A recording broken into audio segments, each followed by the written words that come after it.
Welcome back, everybody, to the show. Let's waste no time today and get into our first story. We have a ton to talk about, starting with this. Let's follow up on more information we have about Republican congressman and alleged abuser, and not alleged, but definitely psychopath, just from looking at him and hearing him talk, Max Miller, who I have a few different updates, more stories about the activities of Max Miller, the fallout, a phone call from Trump, and it's all very disturbing that it's taken this much public outcry for a Republican congressman backed by the Republican Party, backed by Trump, to have any pressure to drop out of his re-election bid, which is a part of the story that we have. Of course, we're talking about this Max Miller. Our court-appointed parenting coordinator, and please listen to this, is a psychologist. There it is. And this is, you know how sometimes you jokingly say, oh my gosh, that guy's so bad. What does he hold teddy bears hostage and step on the feet of puppies? Like, you think of an outrageously insane hypothetical to depict how bad somebody could be. Of course, you have the physical assault that's being alleged by his ex-wife.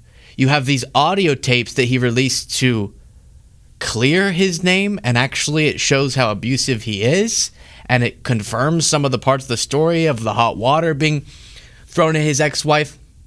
You have discussions of drug use between them that he posted for everyone to see.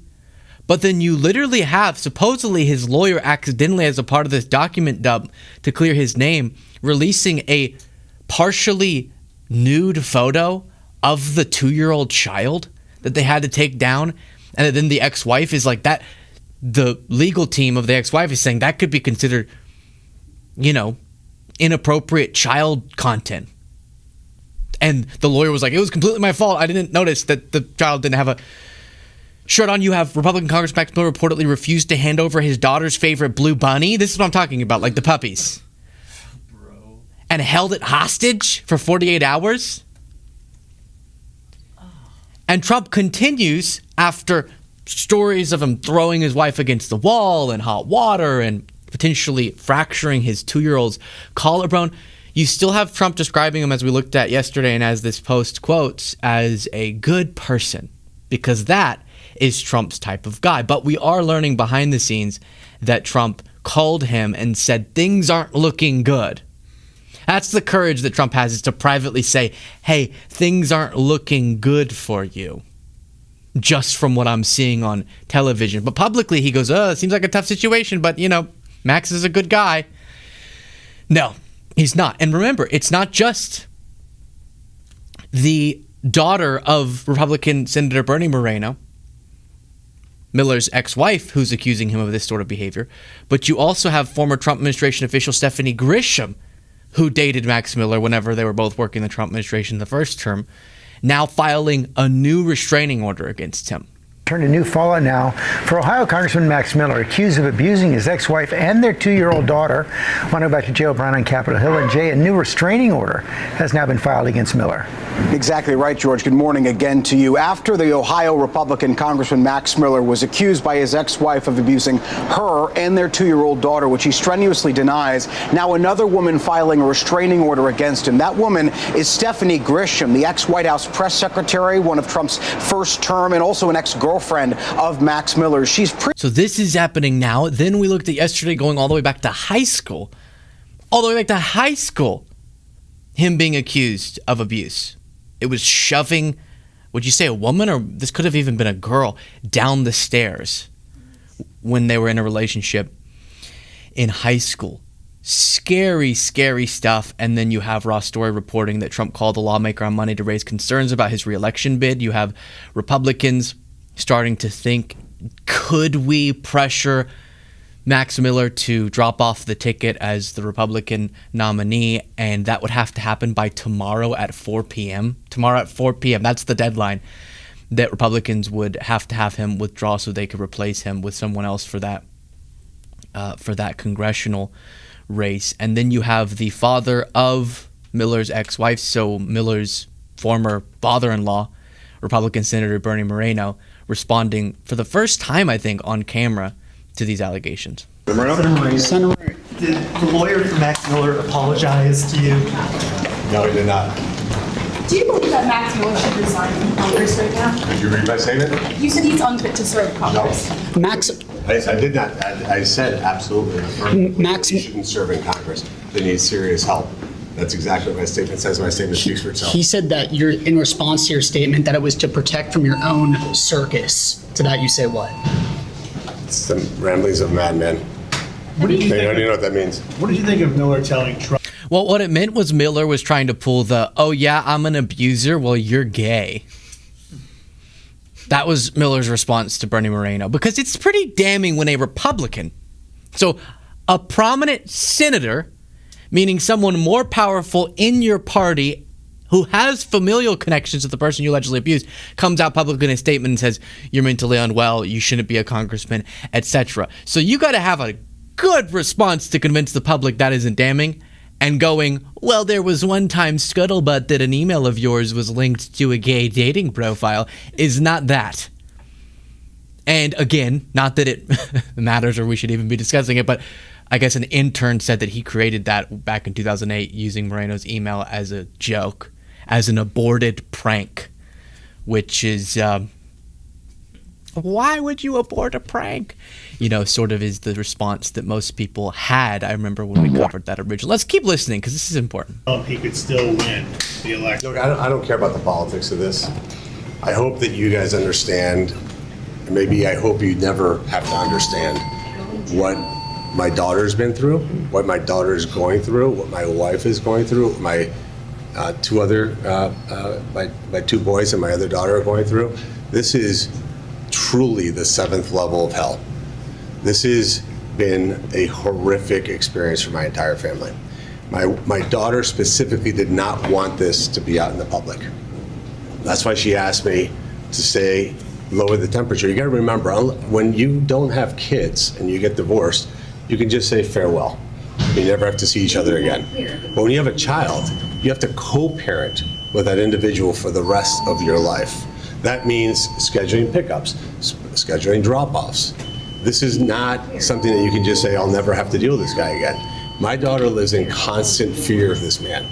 Not like something that's existential, but deeply in her heart, she fears what this guy is capable of. And so a lot of people were calling out Bernie Moreno there for waiting so long, because we have clips all the way back from 2023 and the reporting all the way back into the first Trump administration, so sometime in between 2017 and 2021, of these abuse allegations against against Miller by first Grisham and then now Moreno's daughter.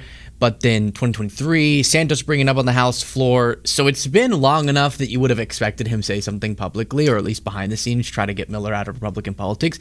And we haven't seen that. And so people were critical of Moreno, saying, really, you wait until it blows up as a massive story to speak out on behalf of your daughter? Then I saw a wave of sympathetic feelings for him, going, maybe the daughter really did ask for him not to make this a big national story, because now all of a sudden I'm sure she's getting tons of media inquiries. The child is now at the center of a national news story that will be on the internet forever, and all these audio files that the Miller team released to prove that he's innocent will be there forever. That'll be deeply disturbing for the child. So I guess I'm a little bit more sympathetic now thinking about that, except unless Moreno has, proof behind an assertion that he was doing something behind the scenes to not just stand up for his daughter, which I'm sure he was doing, and there is reporting about that, but to really spread the word in Republican politics to try to oust Miller, that I haven't heard, then I'm a little bit skeptical. It's like, for the sake of the country, too, if you knew what this guy was capable of and his lack of character, you should have been doing something to hold him accountable. But then I also do empathize with, your daughter might not want this to become something that every single news outlet is reporting on, and that the child's going to have to read about in the future. for years and years to come. So a little bit more sympathetic now to the dad, the Republican senator there.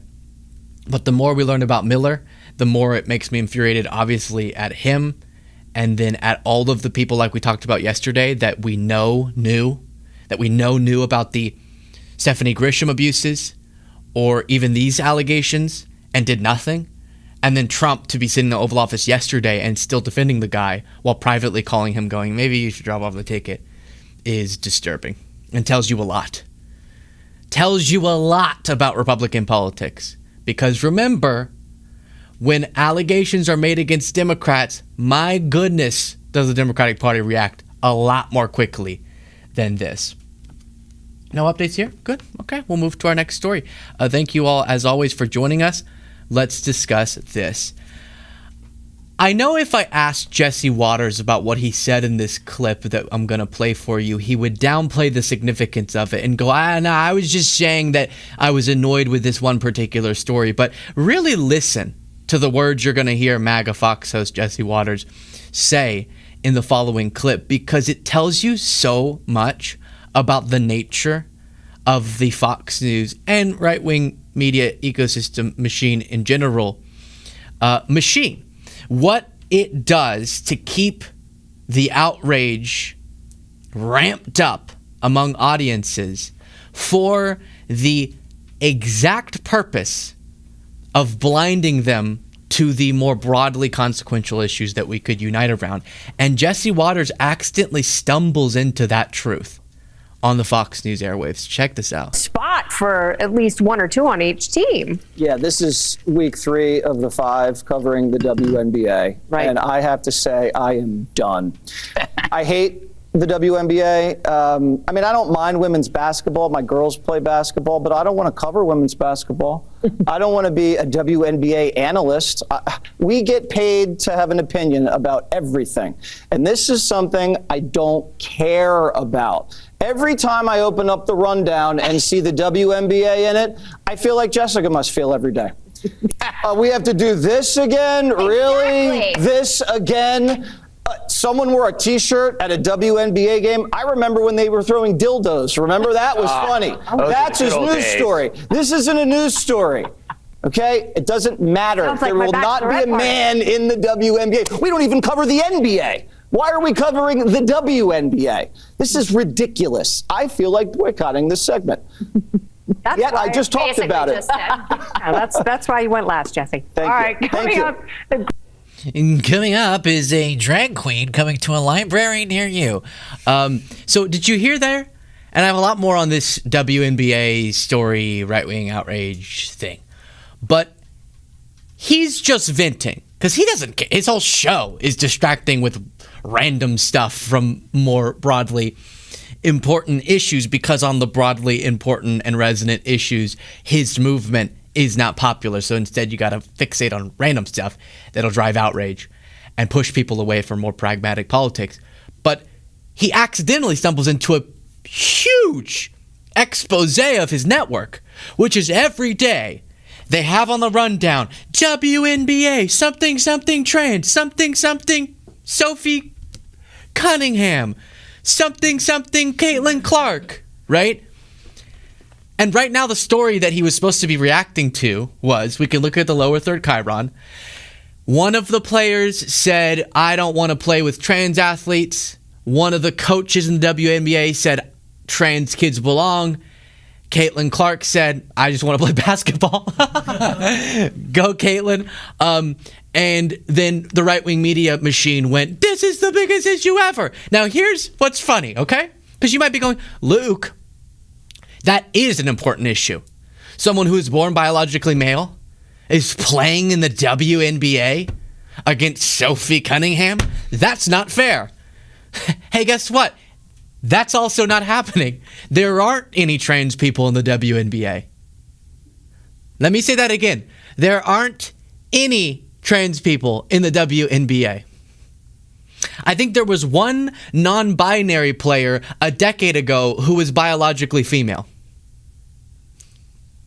So we can't even go back a decade. We can't go back 2 decades. We can't find any record of any trans person playing in the WNBA. But somehow this is an important story. We have Hoax alert, new hoax alert. Woo, woo. real people, real lives at stake in our politics every day. We have real wars going on. We have the future of humanity being altered by geopolitical decisions. And Fox News, even Jesse realizes it for a second, who's one of the biggest propagandists there is, that it is propaganda. When I say this is a made-up issue, I don't mean there aren't any discussions to be had. And by the way, I've said I'm fine in high-level, high-stake leagues with sex restrictions. But when I say this is a made-up issue, it's, in this case, literally made up. Because we're debating about the hypothetical. When, let's be honest, if someone went into the WNBA, like the fantasy they create, where like LeBron James goes, I'm a woman now, which Trump has previously said is going to happen or something like that, and then is like, I'm playing in the WNBA. Do you really think the league would allow that? So we're debating over a hypothetical of something that hasn't happened, isn't happening.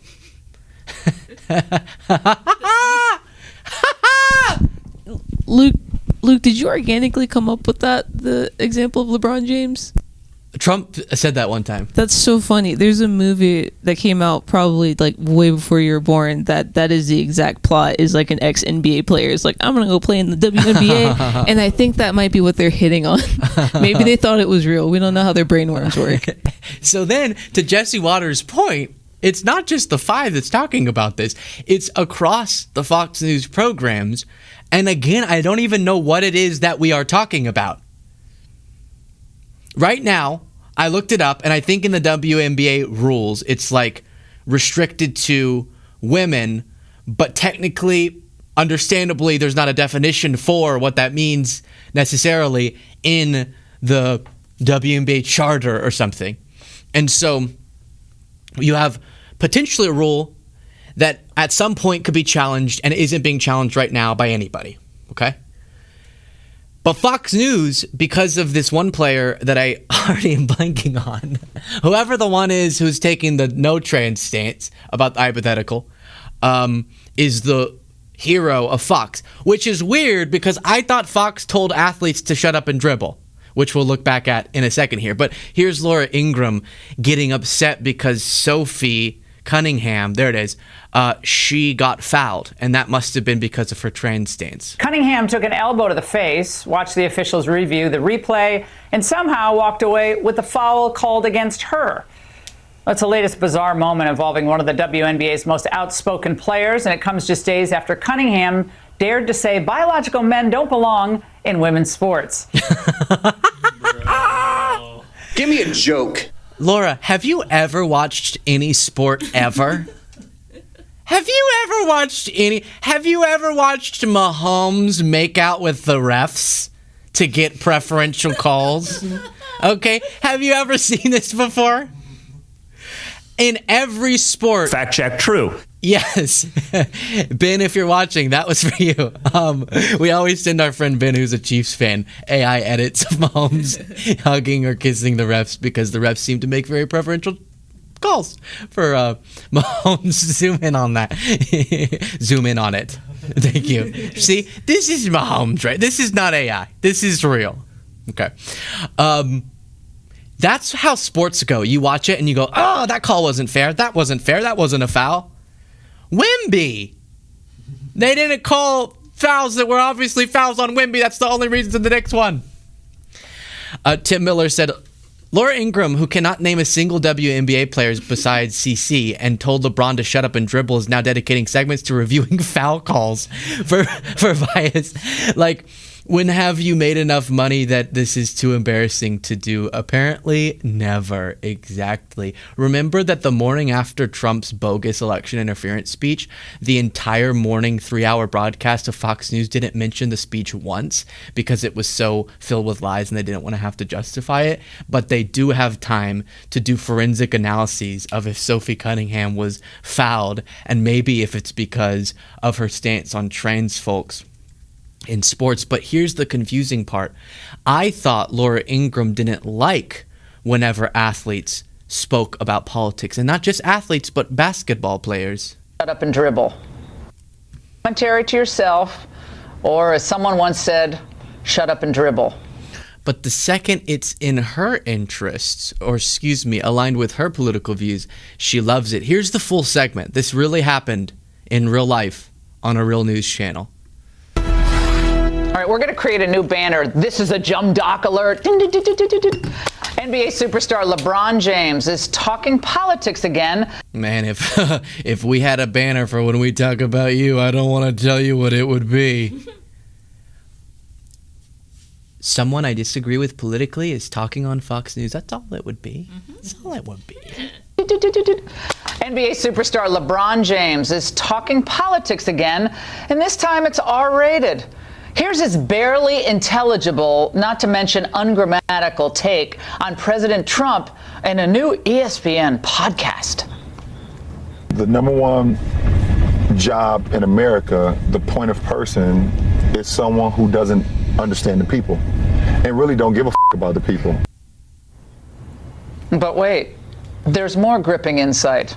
ESPN host Kerry Champion asked James and fellow Wait, that's R-rated because he said the F word? NBA star Kevin Durant about what she described as Trump's racist comments. I feel like our team as a country is not ran by a great coach. It's not even a surprise when he says something.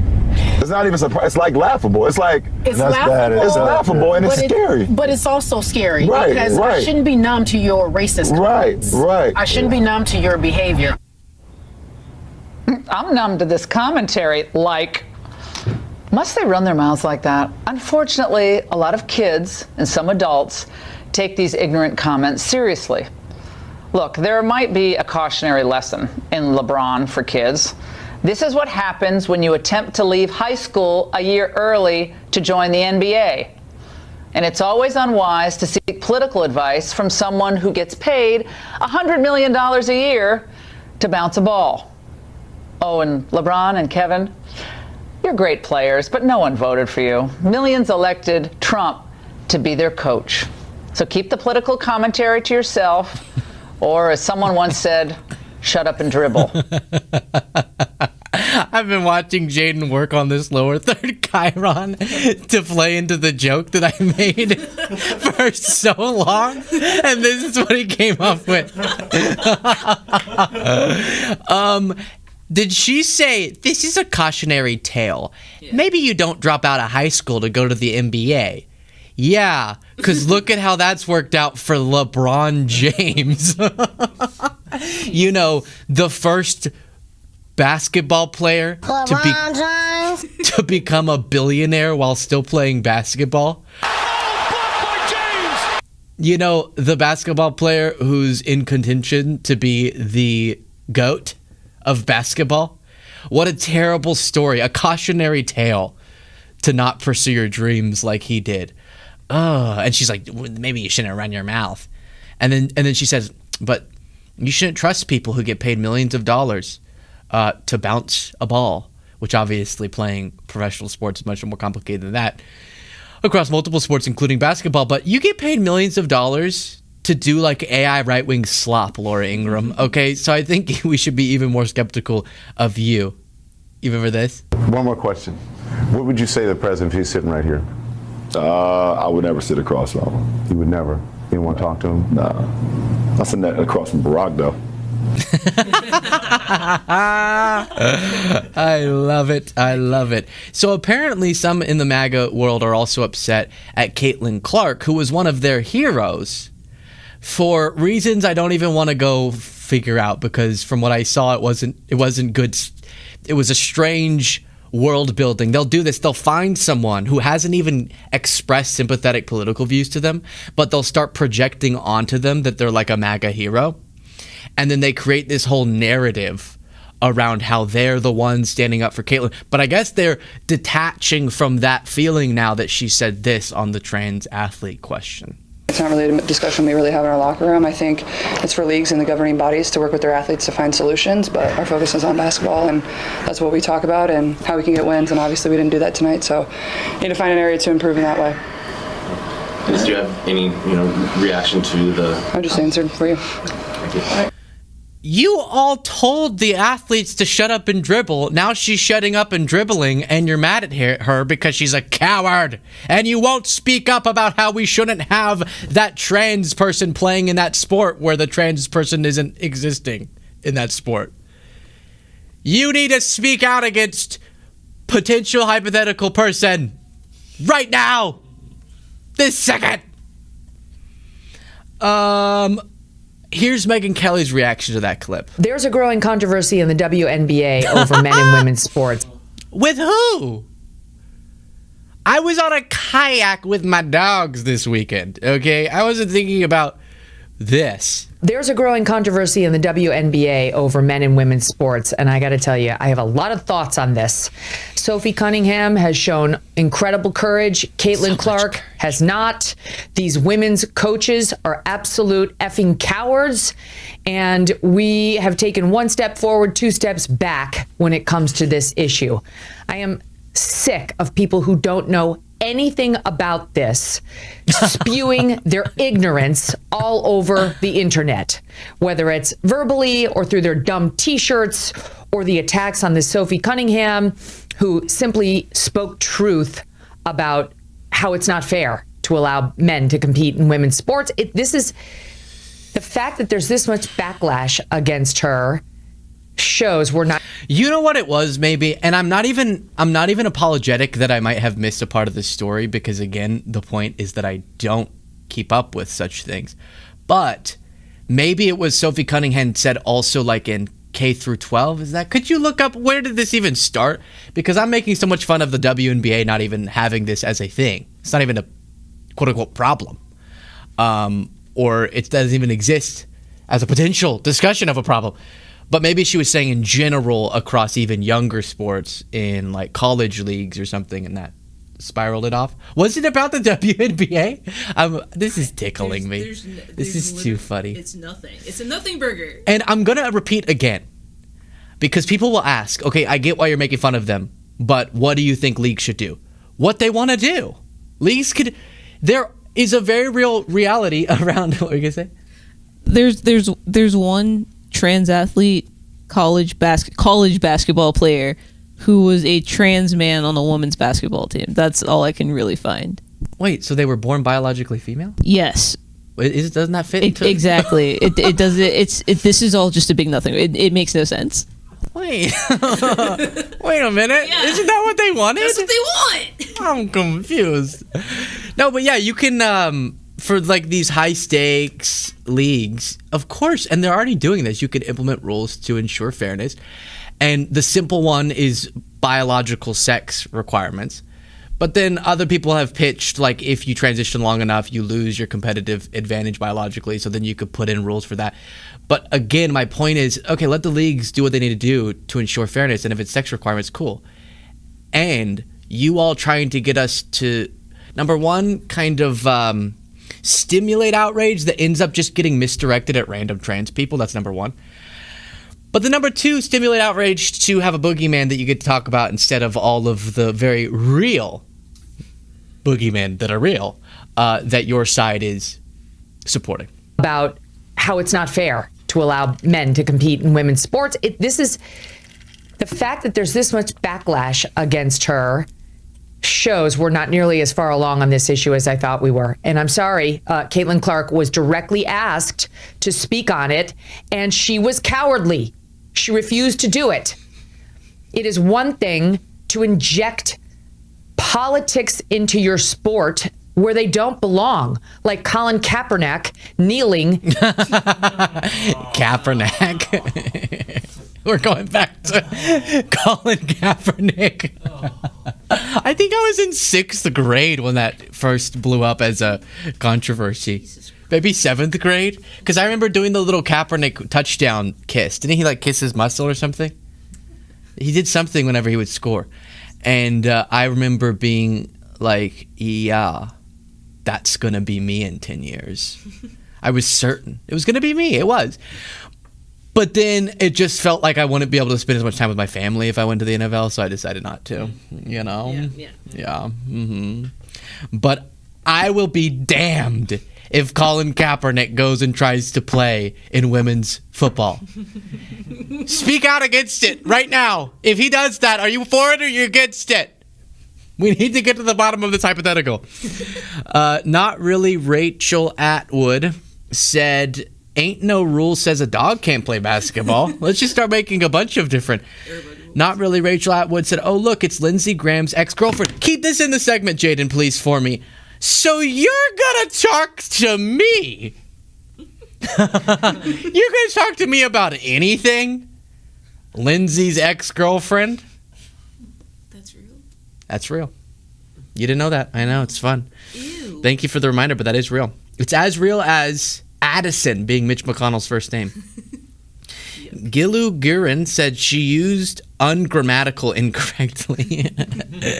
X to the Z said Juana Man has actors, scenes, dialogue, and a semblance of a plot and a runtime, thereby establishing as one of the movies to have existed throughout recorded history. What does that have to do with what now? Juana Man was the movie I was alluding to that was made before you were born, where the guy who was in the NBA gets kicked out of the NBA, so then he goes to the WNBA as a character that he's created named Juana Man, and then he falls in love with the female coach, and it's an issue because it's 2002 and they're both women. No.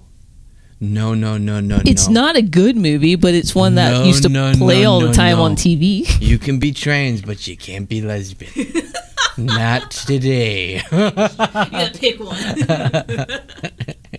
Yeah, don't be both. You get one. Greedy. It got 9% on Rotten Tomatoes, so... Isn't that bad? Is that out of 100%? All right, on to this. Something that Marjorie Taylor Greene is cooking up is potentially catastrophic for the Republican Party, and I want to show that to you. In an interview, she confirmed that she, Massey, Tucker Carlson, etc., are working on a third party idea or something of the sort.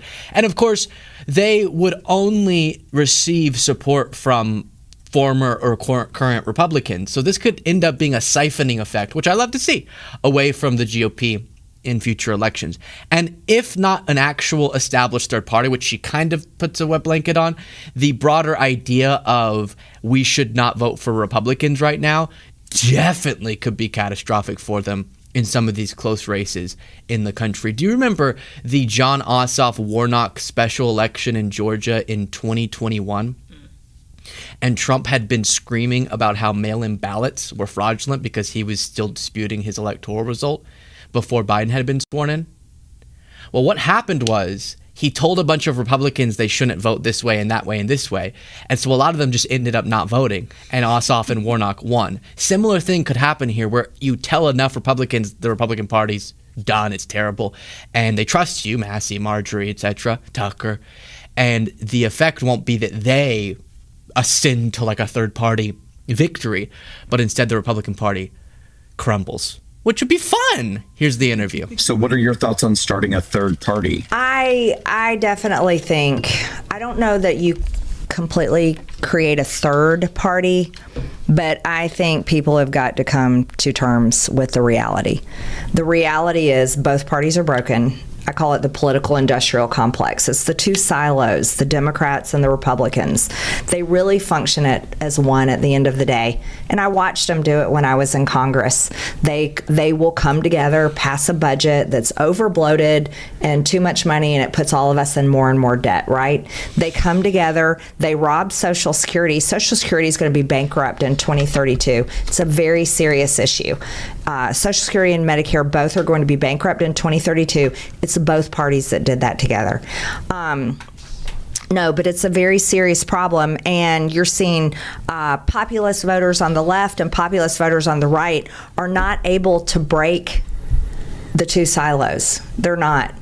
And so these are very serious conversations I'm having with a very small group of people that I know I'm good friends with, that I consider us to be the top of the America First movement is we have to have a real discussion to figure out what does the future look like. And there's multiple paths to that.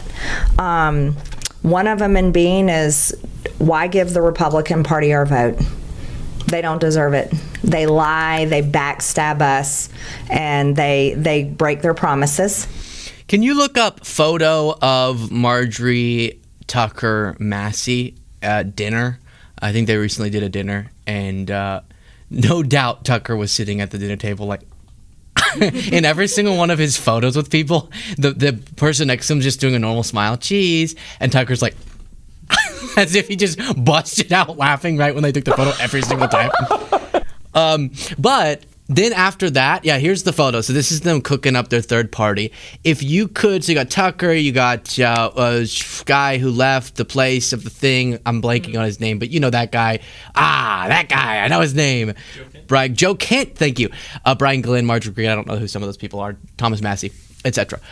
So pull up a close-up. Just look up Brian Glenn swollen also, and we'll just have that up on screen while I explain some things, and then we'll get back to Marjorie. So I love that she's doing this. I love that she's talking, as I'm going to show you in the rest of this clip, about how maybe we don't need to waste so much time on these quote-unquote culture war issues. There's Brian Glenn. I mean, just a fun... They got married. Congratulations to the happy couple. But here's what bothers me. So the positive side is, yeah, we could set aside some of these divisive issues that often we don't even make legislative choices on and focus more on uniting issues like lowering healthcare costs, etc., which she will say in the clip that I'm going to play a little bit more of. But the part that's really upsetting is that because of her political brand, she can't just admit there is one party that's much more functioning and much more effective, and it is very plausible we could make significant change through, that being the Democratic Party, because that would contradict everything that she's been. So she has to instead do both are working together on everything. And if you hear people go, it's a uniparty, they're the same, they're always just doing a big performance to screw us over, do you think Jon Ossoff, let's just take an example, you think Jon Ossoff is a part of some uniparty conspiracy to make us think he's battling with Republicans? But really, you think Warnock is doing that?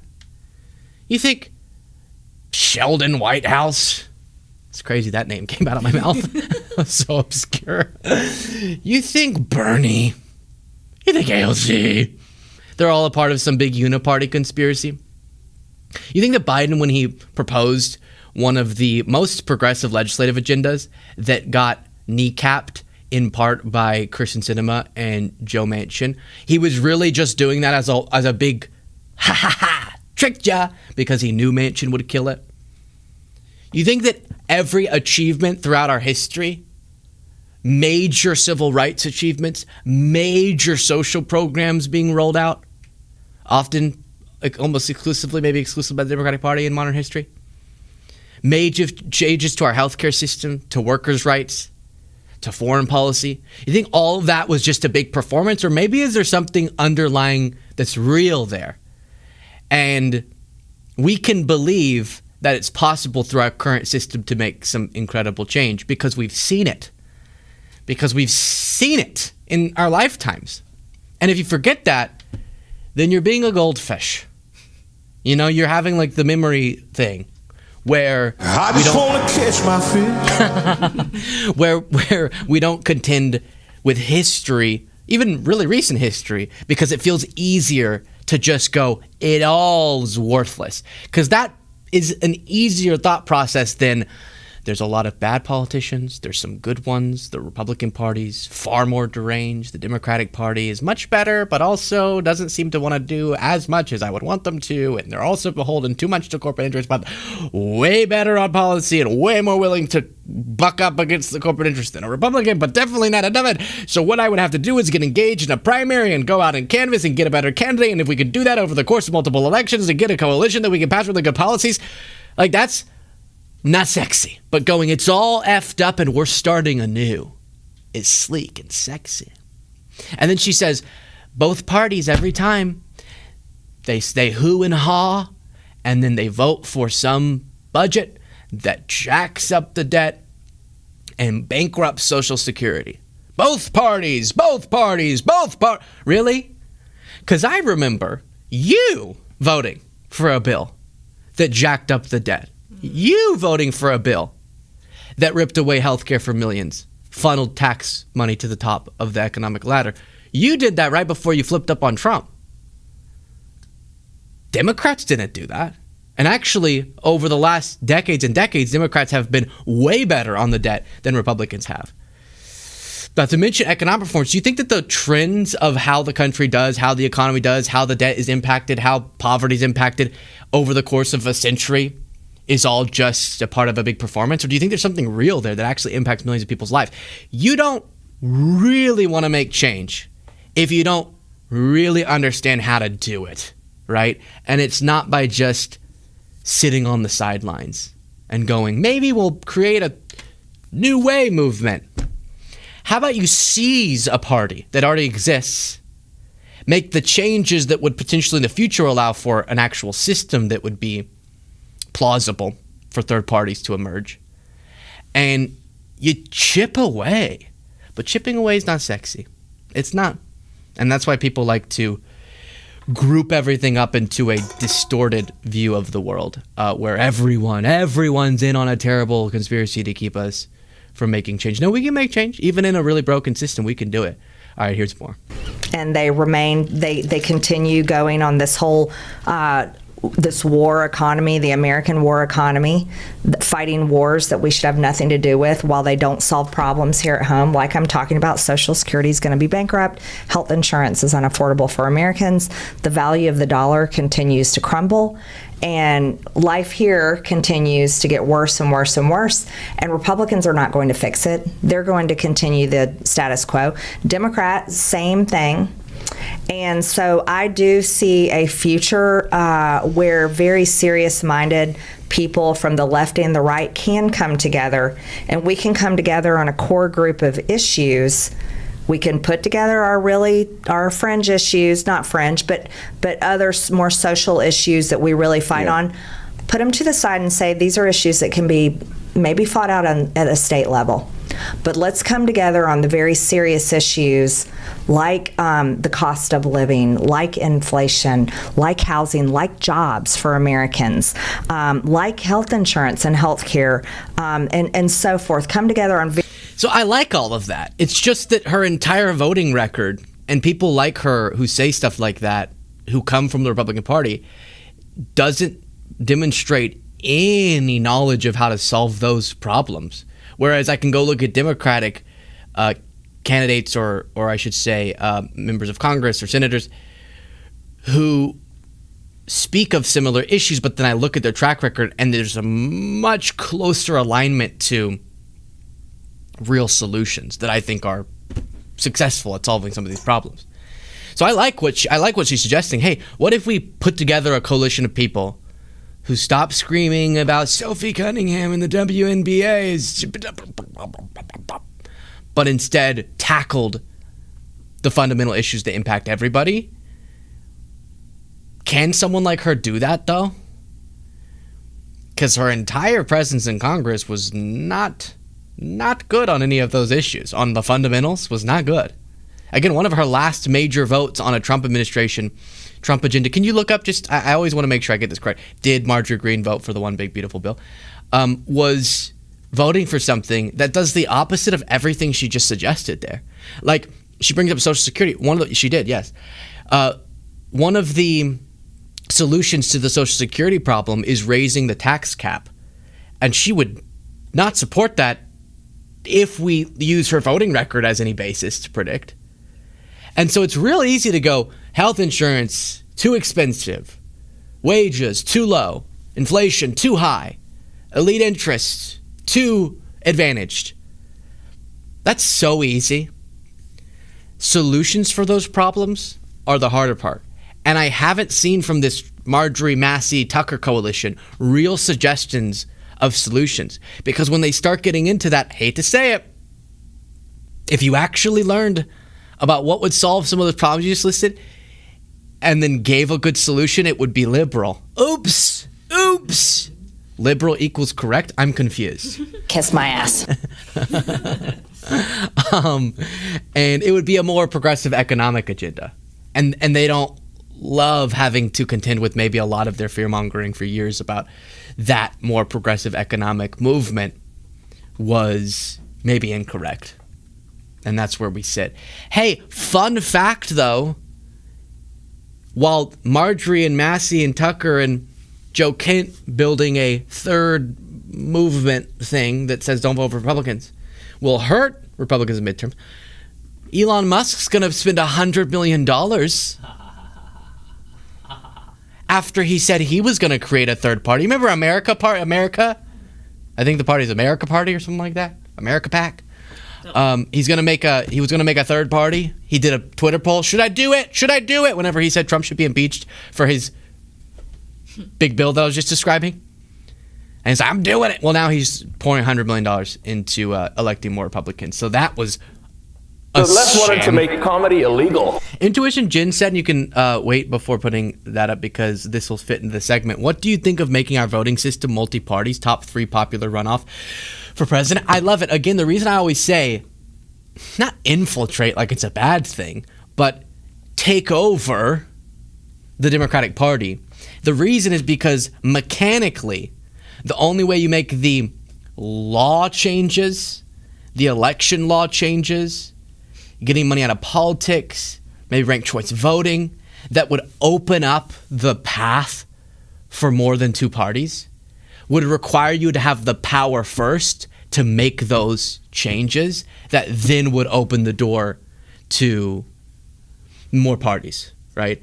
It's not that you do the party to make the reforms, in my view. It's you change the system to allow for the more parties, right? So I love the idea of ranked choice voting as an example, which would give a lot of fuel to third-party candidates. Because you could pick as your first, let's say there's a third-party candidate you liked, the Beasley Party, right? And like, I want to vote for the Beasley Party. But I don't want to give my vote away because the Democrat is still more likely to win than the Beasley Party candidate, and I don't want to give it to the Beasley and not give it to the Democrat and then the Republican wins. But if in ranked choice voting you could put Democrat and then Beasley as your, or you could put Beasley as your first choice, Democrat your second choice, and your vote will still count, and that would open it up a lot, I believe, and other related reforms. But that would have to happen first at the hands of people who already have power, which is why I say infiltrate. Plus, there are a lot of Democrats that I like. I'll say it. Heck, I'll say it. I actually don't think the party's as effed as some people seem to. Yeah. Shoot. I'm a Democrat. I'm not gonna apologize. Does that mean I'm loyal to the party apparatus? No. But when I look at my ballot, I've seen, and I see D or R, I end up seeing a lot of D's. Right? Big D's, the best D's. The bee's knees. The bee's D's. I don't know. There's something there. There's something we can workshop there. Speaking of Democrats, tonight is a big referendum on the Democratic establishment in Michigan in the Democratic primary for Senate. You have this BBC, Trump likes BBC better, as he said, so we'll use it. Michigan to decide bitter Senate Democratic primary and test for divided party. Michigan Democrats will deliver their verdict in a bruising primary showdown that pits an establishment-backed congresswoman against a left-wing insurgent, exposing bitter divisions over the party's future. So this is Abdul El Sayed, and this is Haley Stevens, and this has been one of the most nationally covered Democratic primaries because it really has become, number one, a massively invested in, we'll talk about that in a second, race where a lot of corporate money's flowing towards Haley Stevens. And also in a moment where, and that's what we'll step back for a second before diving more into this and looking at some clips, and then comparing and contrasting different types of progressive candidates and what I think works, what I think doesn't. But you also have in a time when people are so upset at the status quo, a question mark about what does the opposition party do in that reality. So let me explain that, and then we'll dive more into this particular race and others. in a moment where the MAGA movement took over power of the entire federal government, naturally there's going to be a reckoning of what the opposing party does in the next opportunities at gaining more power. And what identity do they step into? And some want, and this is an oversimplification, some want a little bit more of a generic mainstream Democrat, right? Moderate, whatever that means. I think I'm moderate, but that doesn't mean I have to align with every candidate who uses that term. Or you're more progressive. It was described in this article as left-wing insurgent, Mamdani-esque part of the party, AOC, Bernie. Zemdami. Given the fury at the status quo, both because of long-standing rage of your average American towards our system, and the added rage of what's currently being done to our system by the MAGA figures in power, there's a lot of energy behind your more progressive left-wing insurgent options like Abdul El-Sayed. And so that's a big part of this. Moderate four-term lawmaker Haley Stevens is presenting herself as the safe bet against former public health official Abdul El-Sayed, who has been channeling grassroots frustration with Washington politics. So let me see. Another big part of this is the topic of Israel, as the article notes. El-Sayed has also spoken out against U.S. involvement in the Middle East, including aid to Israel. Recent polling suggests a growing portion of voters think the U.S. is too supportive of its longtime ally Israel in the wake of the Iran war. The issue has a resonance in Michigan, which is home to the second largest Arab American population in the U.S. El-Sayed has called Israel's actions in Gaza genocide, which Israel denies. He has also been quick to invoke his opponent's ties to AIPAC, which has spent almost $30 million to back Stevens in the race. That's a lot of money, okay, in a Senate race. And that's just AIPAC. On top of it, you have a lot of other corporate PACs that are spending tens of millions of dollars. So then that divide becomes clear, right? And I don't love, let me just really specify this, and then I'm going to show you some clips, the overly binary breakdown of how these races get discussed. Meaning, if you get labeled far left or moderate establishment, then each race has to fall into a broader discussion about which direction is the Democratic Party going. Left wing, establishment. I wish we would take these a little bit more on a case-by-case basis, because just because those labels get used to easily sum up a race doesn't mean that this race is exactly connected to another one or exactly connected to a different one. The characteristics of the states that people are running in or the districts play a big role. The actual quality of the individual candidates play a big role. And so I want to examine some of my compliments for someone like Abdul El-Sayed, some of my criticisms for other people who are being described as a part of this same coalition of new progressive candidates, and then have a discussion about the future of the Democratic Party. But if he wins tonight, number one, he'll be overcoming a lot of money that was spent opposing him, which would be impressive. But number two, I think it would make a lot of sense, because the precision of messaging is very Mamdani-ish from El-Sayed, where he's staying locked in on the issues that people care about, and that's what this new progressive wave needs to be, is pragmatic and progressive and laser focused on common sense policy solutions, as opposed to getting a little bit lost in the sauce. Here's a little bit of an interview. So if you win and get the Democratic Party that you want, who belongs in it and who doesn't? Anybody who wants to take on fascism, anybody who wants to get money out of politics, anybody who wants to fight for union rights, anybody who wants to make sure that people can live free with clean air and drink clean water, anybody who wants to guarantee health care, come on in, the water is fine. We want to build a broad coalition, but sometimes when the Democratic Party talks about a big tent, we push everybody into the corner and then go talk and pander to the corner. I'm just trying to bring everybody to the tent pole in the middle to talk about what we really need. We need good housing. We need good schools. We need health care. We need to know that our government works for us rather than the corporations who buy off politicians. we need to know that our money is going to be spent on us. And I think that can unite people independent of how they pray, who they love, how they identify, if they pray, where they come from in the state, the color of their skin, coming together to build something that we can only have together. Do you get... So I'm trying to think of exactly how to describe the phenomenon that I'm talking about. Because of how oversimplified the discussion is, it'll be like, are you with or against the progressive candidates, or are you with or against the establishment candidates? And I get that because there is a battle right now. But the reality is what he laid out there, which is that we're gonna have to coexist within the party, within the movement that agrees on some of these basic issues. And in some of these races, you're gonna have the more establishment candidate win, and that'll be a letdown for some people. Some of these races, you're gonna have the more progressive candidate win. But for me, when I get excited about one of these new progressives, is when they have his style of policy and messaging, as opposed to some of the other folks who have popped up, who talk a little bit more in terms that sound like we're going to throw out our entire system, or like get rid of private ownership altogether, or get rid of policing altogether.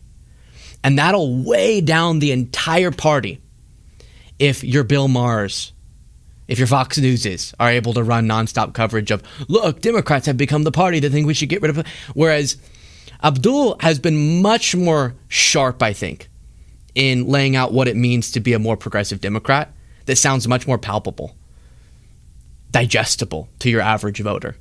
And then he is very likable like this. I'm not supposed to run for office. My name is Abdul El Sayed. I knew that the day I was born, and they gave me an 11-letter first name. Abdul's just half of it. The whole thing is Abdul Rahman.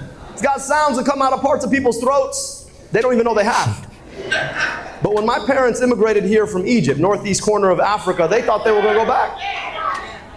And it turns out that they also understood what it would mean for me to be raised here, and I saw that so clearly. I'd spend my summers in Egypt with my grandmother, smartest, wisest person I ever met in my whole life. Never got to go to school.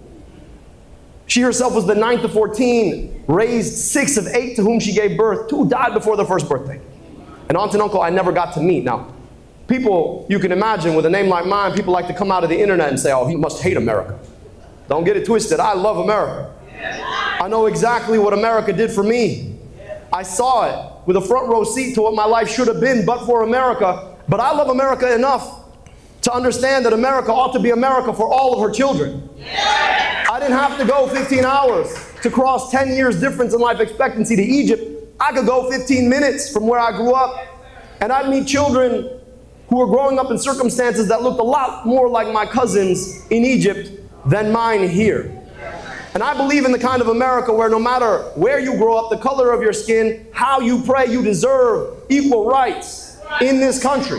You deserve to go to a good school. You deserve to get health care when you need it. You deserve to know that you can graduate and get a good job. So that's, I mean, yeah, right? You go, woo, woo, wee. And then I got to be honest with all you and just go, this conversation gets so toxic, which is why I've stayed out of it a lot. When you start discussing, like, are you DSA or are you not DSA, or are you left, or are you just left, or are you center, or are you far left, or are you communist?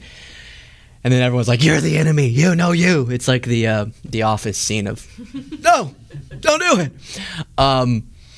Because one of the things I saw that Abdul did that I really liked was just go, no, I don't have to be a socialist to believe, and then he lists off a bunch of popular policies.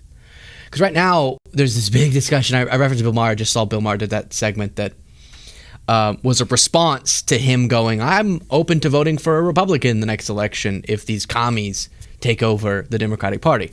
And I've scoffed a lot lately at Republicans fear-mongering about this mystical communist threat. But then you look at specific examples of what some new Democratic candidates, not Abdul, but others, have said. And again, it is more explicitly like communist adjacent stuff, like getting rid of private ownership of stuff, or not having any private housing at all, or not having any prisons or any policing. And aside from my own disagreement with some of those statements, I also have a pragmatic political brain that's kind of running in the background that gets real nervous for the party as a whole if there's going to be faces of them that espouse things that most Americans go, what the heck? That sounds weird. And so instead locking in on, no, I don't even need to get into this socialist debate to say, here are within our current system that exists, democratic reforms we could make, or reforms we can make through our current democratic system that would uplift people. And that's what progressivism is to me. It's kind of how Abdul El-Sayed breaks it down, and I appreciated that. I appreciate it. Watch this. You've said repeatedly that you're not a democratic socialist, but I think the reason people keep asking is because, like, this weekend you're campaigning with Bernie Sanders and AOC, two of the country's most prominent ones. Is there like a specific policy of theirs that you would not support if you were in Congress?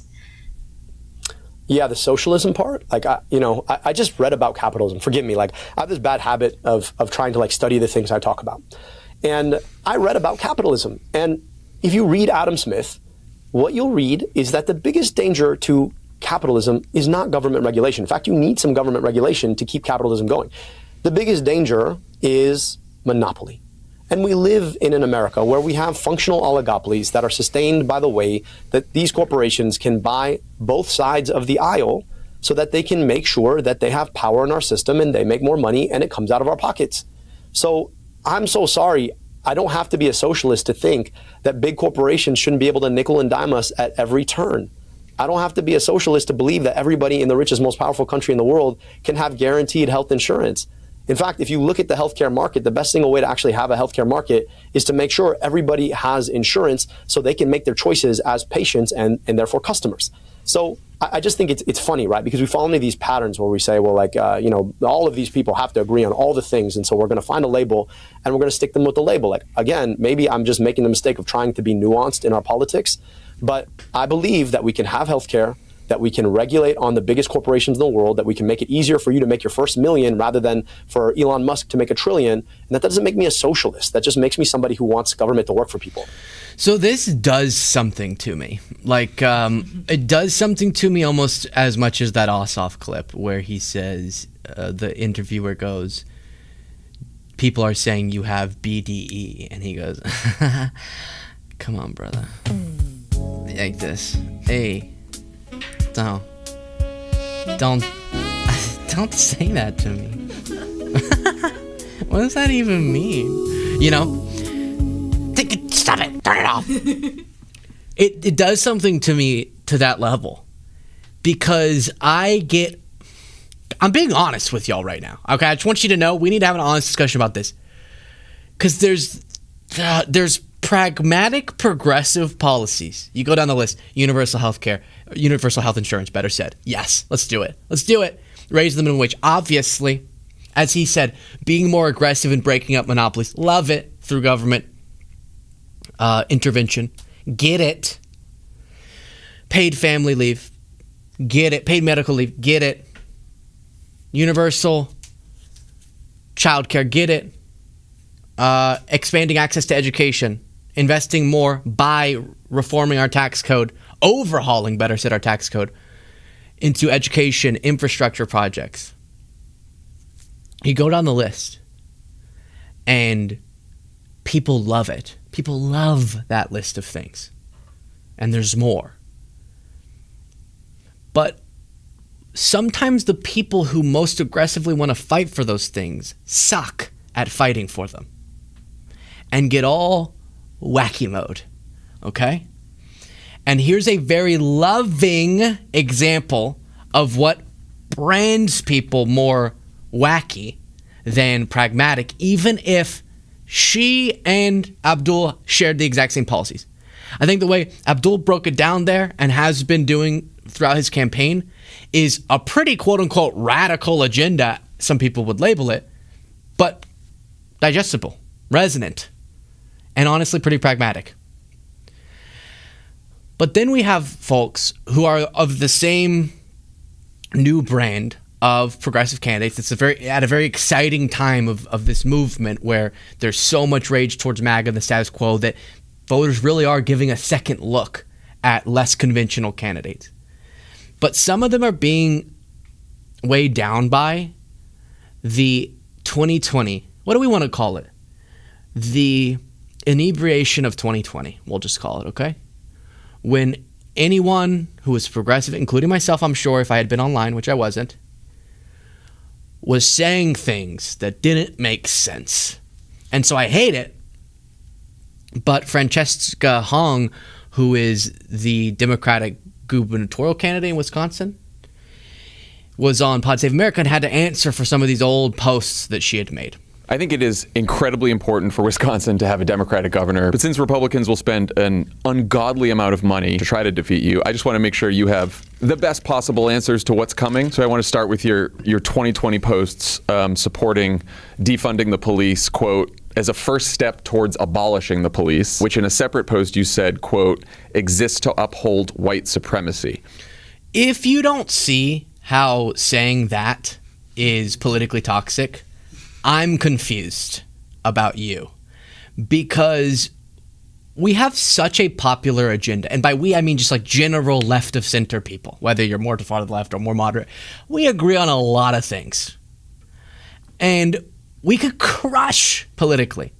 And we can shed these centrists, do nothing folks, while also not sliding into weirdo statementville. Now, what she's about to say, Hong's about to say, I don't stand by that. So good for her. And again, we were all spiritually inebriated. That's the phrase in 2020, 2021. It was a crazy time and everyone was throwing out all sorts of weird stuff. At some point, she said we should get rid of Thanksgiving.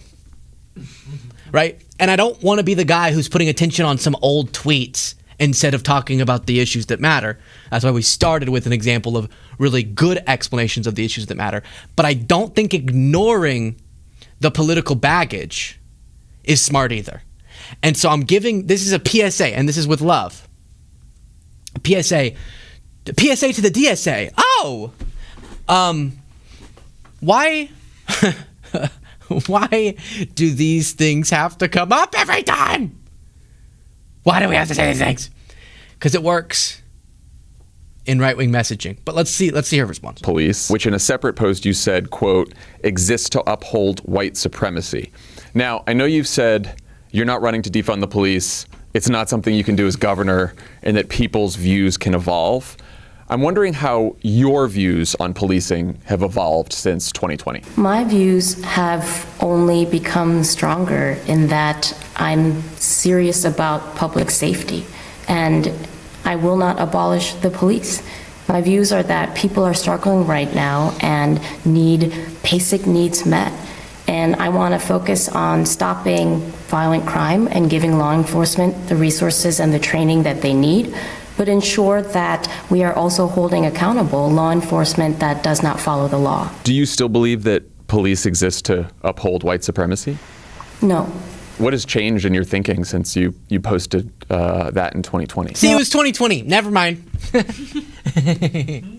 going to be my new thing. Republicans will be like, yeah, but did you hear this Democrat once said, I'll go, wait, before you say it, was it in 2020? Okay, wait, we get a mulligan. We get a mulligan. That's my stance. Your J.D. Vance thought Trump might be America's Hitler, and y'all forgot about that. So we get to have a mulligan on 2020. What the hell happened to J.D.? Only on the particularly wacky policy prescriptions people were making back then. Or I don't know when this post was from. Let's see. Maybe I can find it. This was, you'll never guess, 2020. Her Thanksgiving post, too. So if you're going to be saying that, you know, Bill Maher is an idiot for how much time he's dedicating to digging up old posts about these leftist Democrats, as opposed to framing the conversation around what they're actually running on today, fine.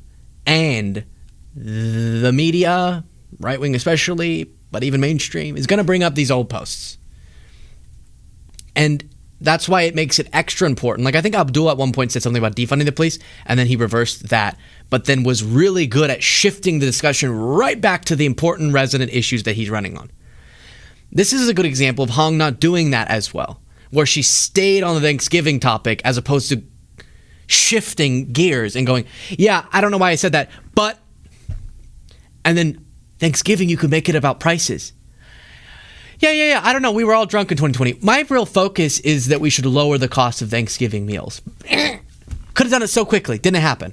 You know, you talked about your past positions that he keeps highlighting and, you know, obviously likely would continue to do so before November should you win. One thing that they brought up as well was a post from you in 2021 where you said Americans should cancel Thanksgiving, should have done this in 1621.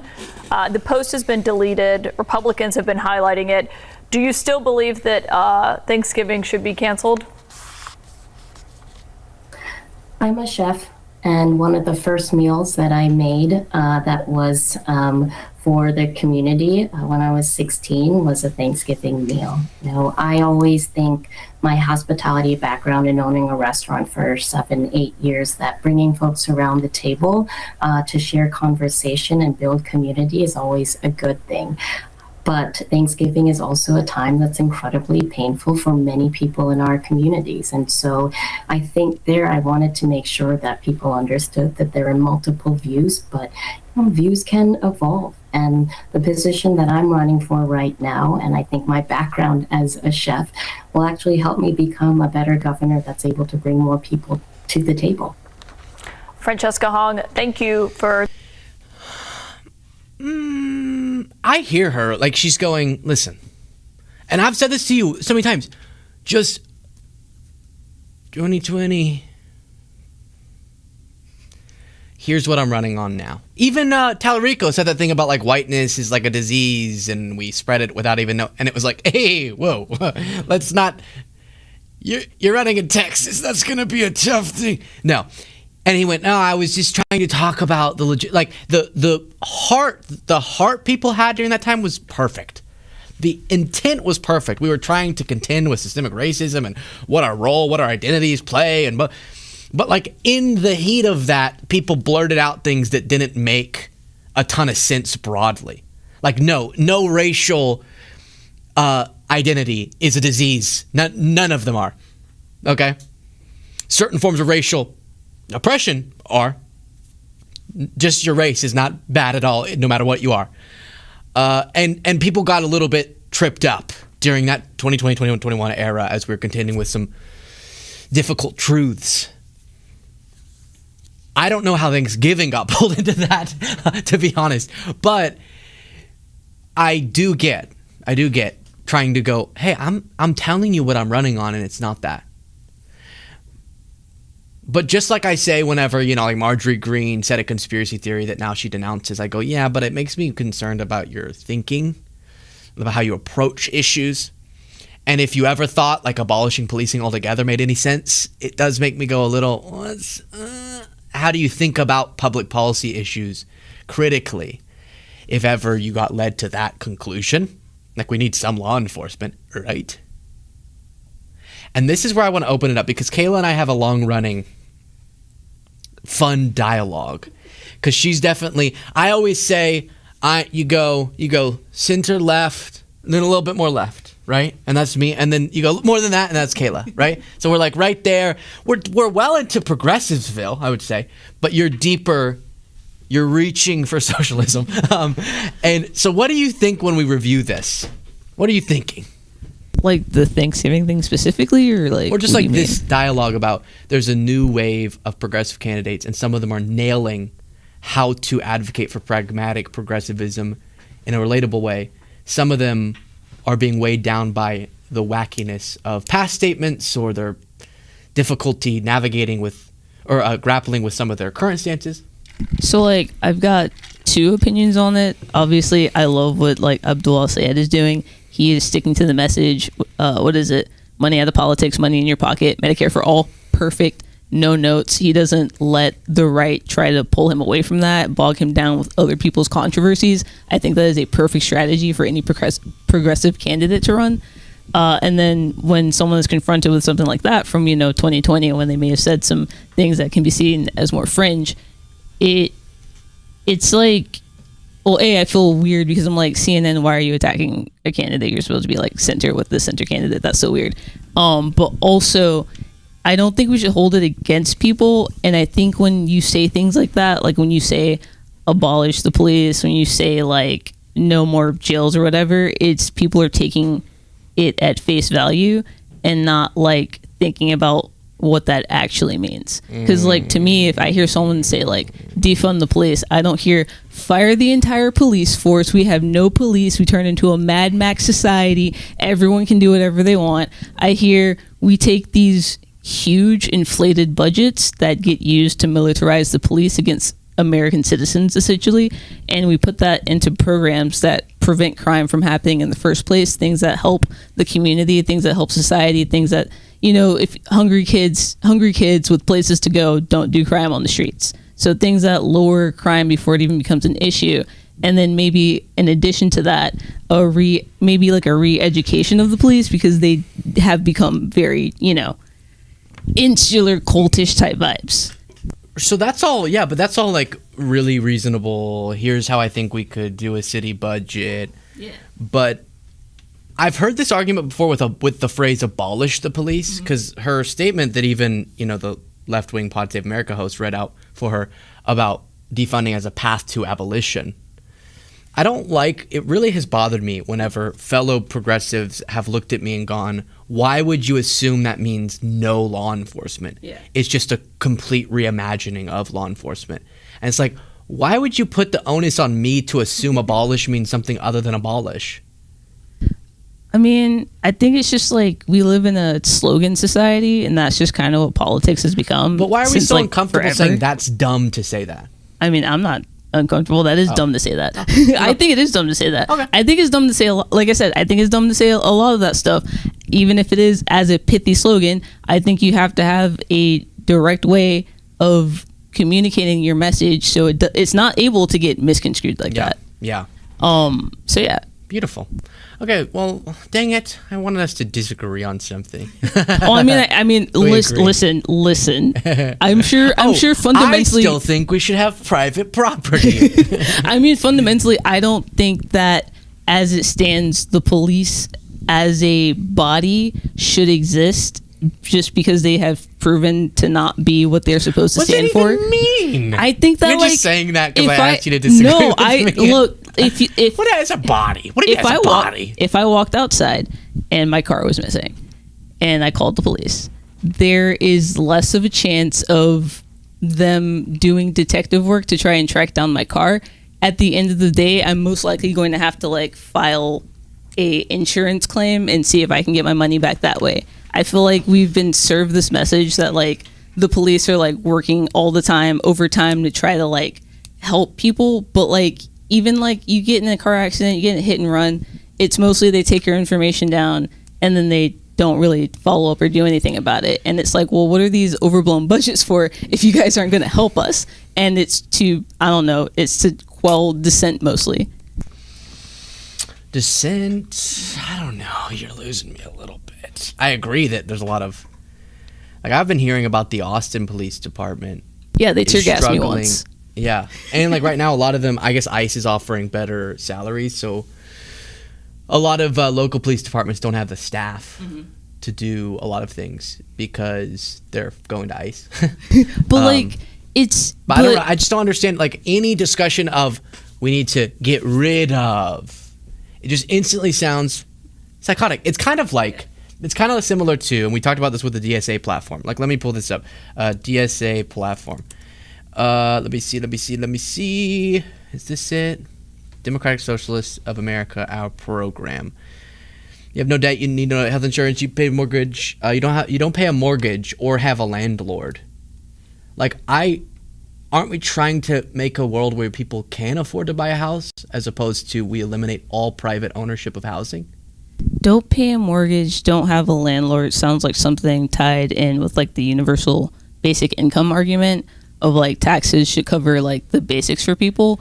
So I feel like they mean that in that sense. But again, because I like creating more affordable housing or even more like government funded housing for people who can't afford housing, and that could have an effect on the market of lowering housing costs. But for people who can afford a house no one has a mortgage? Yeah, I feel like again, it's like they're trying to keep it short and not saying what the bulk of it should be, which is like, we have more empty homes than we have like people living on the streets. That's an issue. We have people making $1 trillion and then people making $50,000 and still not being able to afford to buy a house. So what they're hitting me with slogans. I'm getting to the base of it, which is if we have like I agree with all that. if we have like, a universal housing thing, it's not the like weird Soviet communism idea where people are like, and you can only have the universal housing and you can't aspire to anything else. It's we've made these rules so that corporations can't buy up a bunch of houses and price people out of the American dream. It's you can have this basic level of dignity and living of like having like a roof over your head, but you can also achieve higher than that if you want to. Okay, love it. That's my stance. Yeah. We raise the floor. Public policy allows for the like social safety net to be high enough that everyone can achieve, regardless of their luck or their connections or their financial success, a life of dignity and decency. And there's a huge range of opportunity. Yeah. And everyone has equal access to the opportunity, but how that is capitalized off of or where you make it in life is still a wide range among people, as opposed to, it's been said, this is at the end of the platform, that it's easier to imagine the end of the world than it is to imagine the end of capitalism. So if we define, like if we're talking about capitalism, free markets, and, having private ownership, we're getting rid of that altogether? I mean, that seems unlikely and unreasonable. I feel like communism is getting rid of the individual for the collective, and socialism is the collective working together so that the individuals can all rise. It's not a slogan. It's an explanation. What are we putting in? It's like we can add layers of regulation and social safety nets and programs into our capitalistic model, as we've been doing and as the European models that people like do, as opposed to the end of all capitalism. Mm. And I can't, like, what? Can I own my business? Can I own my house? Yeah. I mean, capitalism isn't not, okay, socialism isn't not having money or things. I feel like capitalism is a barrier to getting money and things for most people, so that a few people can get all of the money and things. And I feel like they're trying to not have that. Like Abdul El-Sayed said. He's a capitalist. Capitalism driven by social public policy, or sort of reined in by progressive social policy, can be harnessed for the best of both worlds. I agree with that, but I also agree. But they said we just because it's hard to get rid of it, we should still try. Yeah, I feel like if we live in a world where there is reined in capitalism, it is by definition no longer capitalism, because it's not ruled by capitalism; it's ruled by the people and the laws. And even though we've had a society that's tried to not have unreined capitalism, like we have monopoly laws now, they're not being followed. Well, so that would place you in alignment with me on this platform, not at least expressing itself in a way that your average American would resonate with. Yeah, I just go on do the policy list. That we're fighting for all these amazing policies to protect unions and to uplift workers and to rein in the power of the elites through overhauling of the tax code and expanding or making universal health insurance and all those things. Like, yeah, everyone loves that. But then you go, we're throwing out the whole system altogether in your platform, and a lot of people go, wait, what? Yeah, I mean, I want to be able to go buy a shoe. I mean, by definition, that would be throwing out the whole platform. No, it wouldn't. It would be, because it would not be getting rid of all of capitalism. As it stands now, I think so. Yeah, I think it is getting rid of all capitalism. But that's the same reason that they justify saying abolish police, because they still think there'll be law enforcement, but it's just reimagined. So why Yeah. not say reimagine law enforcement? Why does it have to be abolished? Same thing. Why not reimagine capitalism as opposed to abolish capitalism? Personally, I would love if we had a different system of law enforcement that wasn't the modern day police we force. shifted. No, I'm talking about this. I'm keeping it. You can put it back on screen. I know that you can't do both with her talking. It's been said that it's easier to imagine the end of the world than it is to imagine the end of capitalism. But just because it isn't easy to imagine now doesn't mean we shouldn't try to make it happen. What the hell's that grammar? One, it's very two, wishful. 3 negatives? That's a lot. And I love their heart, by the way. If any of you go, I'm going to be really upset with you. You know what that means, too. I love where this is coming from. It's like we want, and probably me and a DSA person, if we were actually in Congress, would be just pushing the Democratic Party a little bit towards more progressive policies, which is kind of the point you were making. A lot of these folks assume labels that seem more dramatic than the actual policies they would be proposing legislatively would be. And that's kind of what Hong was saying, was like, okay, I said past things, but as governor, here's what I'm actually wanting to do. Okay, I get that. But this is going to weigh us down for some people. Okay, right? In defense of this, in defense of how extreme it is, thinking of like how it is the farthest left of the spectrum you can go in our country currently, I feel like it is for the people who, this is a platform for the people who we always talk about, the Bernie bros who then voted for Trump, who want to see change and who want to see a full change and who don't want to vote for a center person because they're just more of the same. And I personally don't like the argument of centrism as electability because people voted for Trump 3 times, and that is the opposite of being center. They want people to take strong stances, have strong beliefs with a strong message that delivers the results that they believe in. And if you think about it, Trump ran as a populist president, even though he didn't do populism. I know you weren't saying this to me, but just in case the audience, I don't think we should do centrism. No, you know that. No. Yeah. This is, we've talked about this from all sides before. That's why we're always late to the show, because we're talking about this. Exactly. Let's keep a socialist day off could be like, you guys need to know about this. This is like all right-wing media talking about, by the way, is this DSA platform. A socialist day off could be like any good day now. But what if you were free to spend your day how you like without worrying about costs or dreading going back to work? What if you didn't have to think about paying rent or loans at the end of the month or saving for college or affording groceries? Yeah, that would be great. I would love that. I would. I mean, like, okay, yeah. No landlords at all. So if there's no landlords, they're saying the government owns all housing. Yeah, that one I don't understand at all. The no landlords at all, I don't understand. That part makes no sense to me. Okay. I understand maybe no, like, for-profit hyper landlords who don't care about you as a person and are essentially overglorified slumlords, maybe that, but someone has to own things for you to, so like but this, that's my point, is maybe we aren't being clear enough to our audience that at least some within this new movement that is even to the left of like your mainstream progressivism is maybe wanting the government, everything to be publicly owned, meaning the government owns everything. I mean, everything being everything being publicly owned by the government. Communism. Don't like communism. Right. Don't believe in that.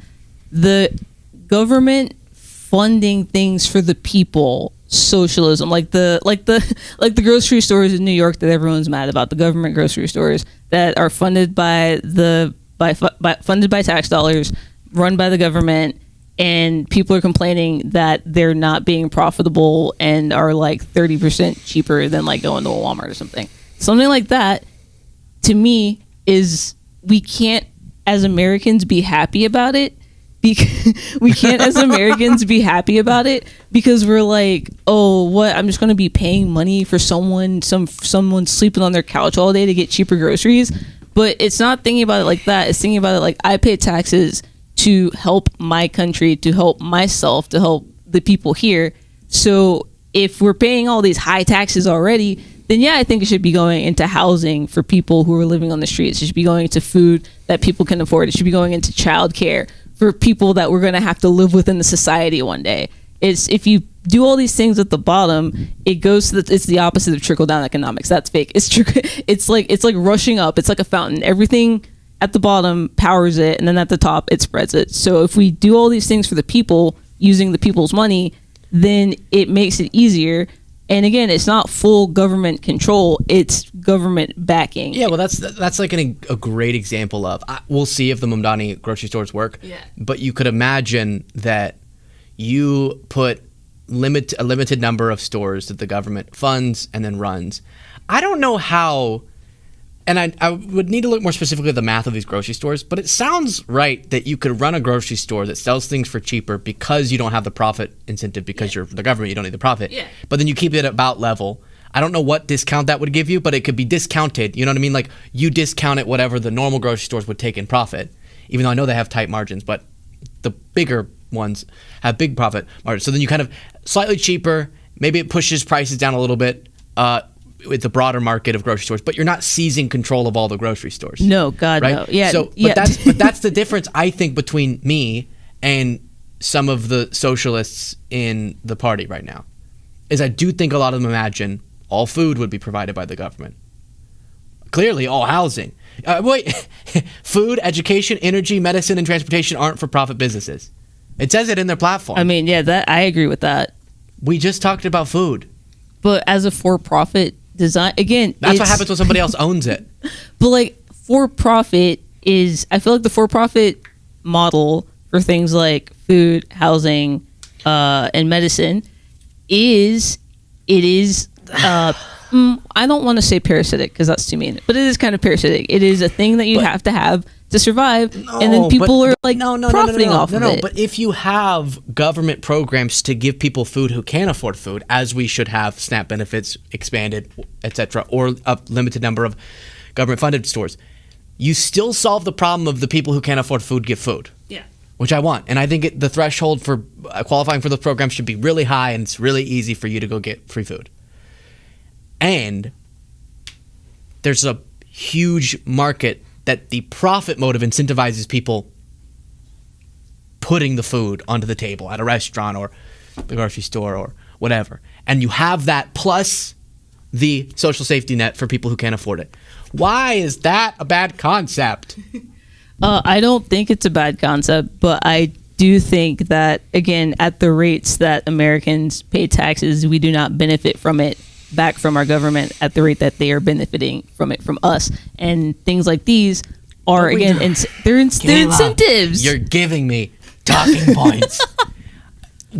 Everything I'm talking about is the thing we spend the money that we should be spending the money on. We're not spending, we're cutting it every year. It goes down constantly. What the hell am I talking about every day? What do you mean? The cutting of the stuff. Yeah, that's bad. We agree on that. But that's different than we shouldn't have any for-profit food, energy, medicine, or transportation. Food, or even education, higher education. I mean, yeah, I think college should be free. But I'm saying there could still, yes, we could expand access to, like, college for people. It's so. I feel like a lot of the food generation that we've been that has solved a lot of starvation is because of people finding supply chains for food so that they can make profit.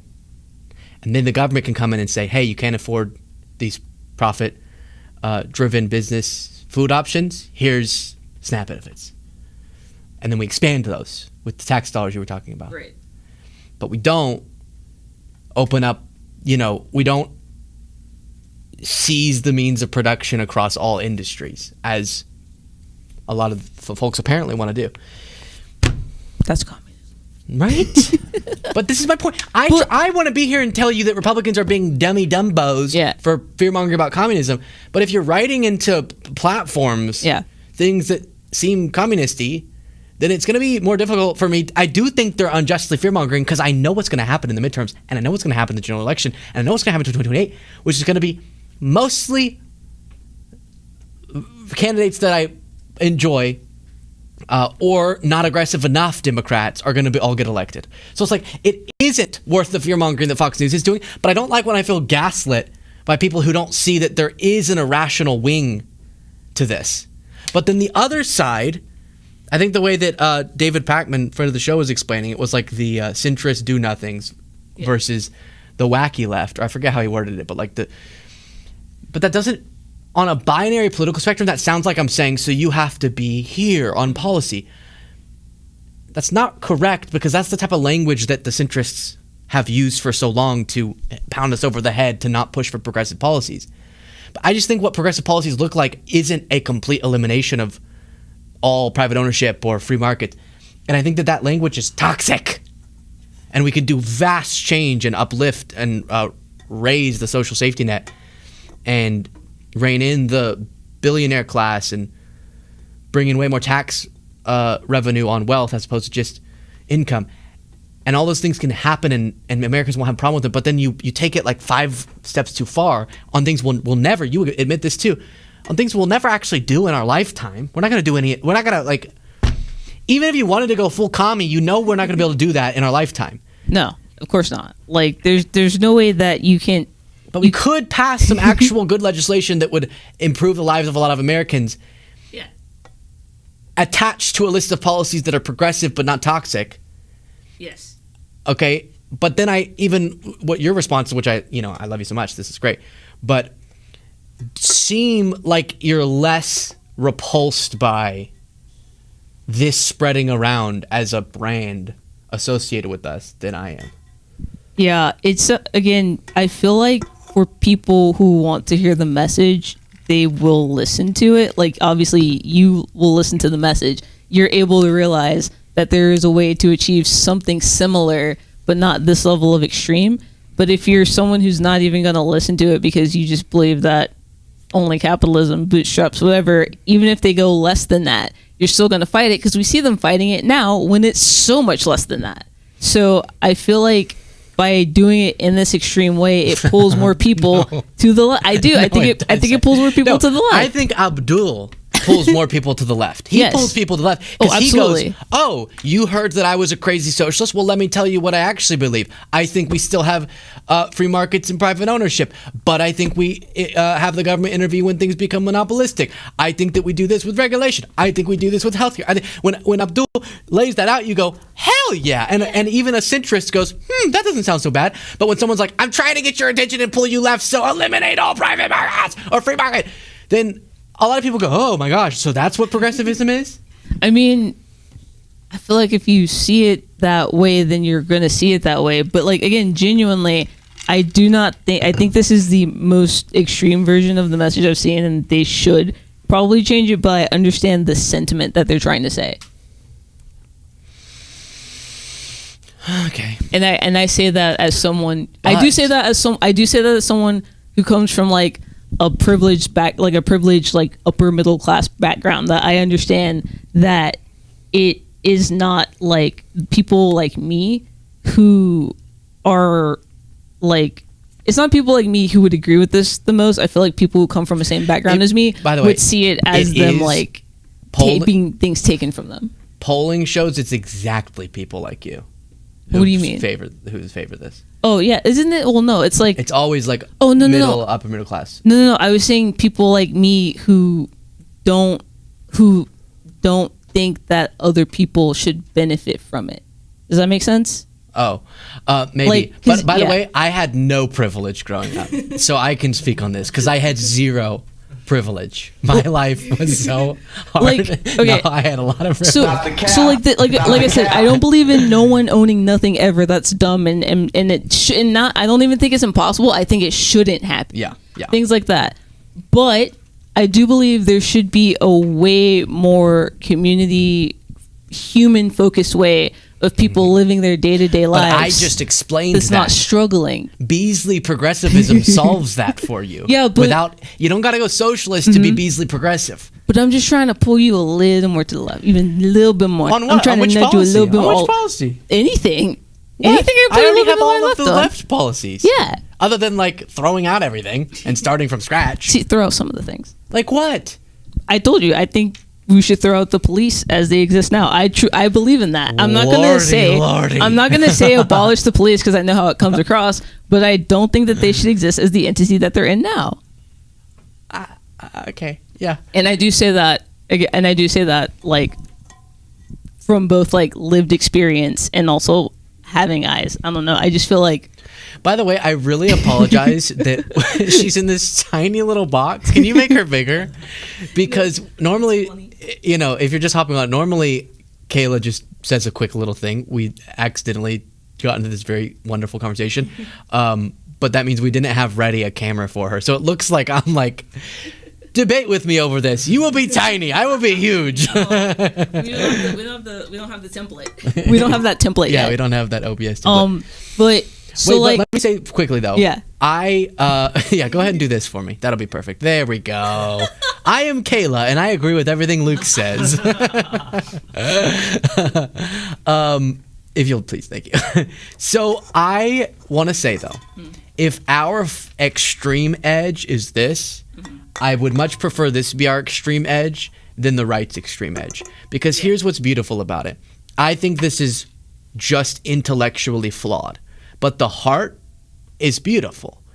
None of the goals here have anything to do with hurting anyone. They would if you tried to eliminate all free markets and all private ownership. That would hurt people, but it's not intended to.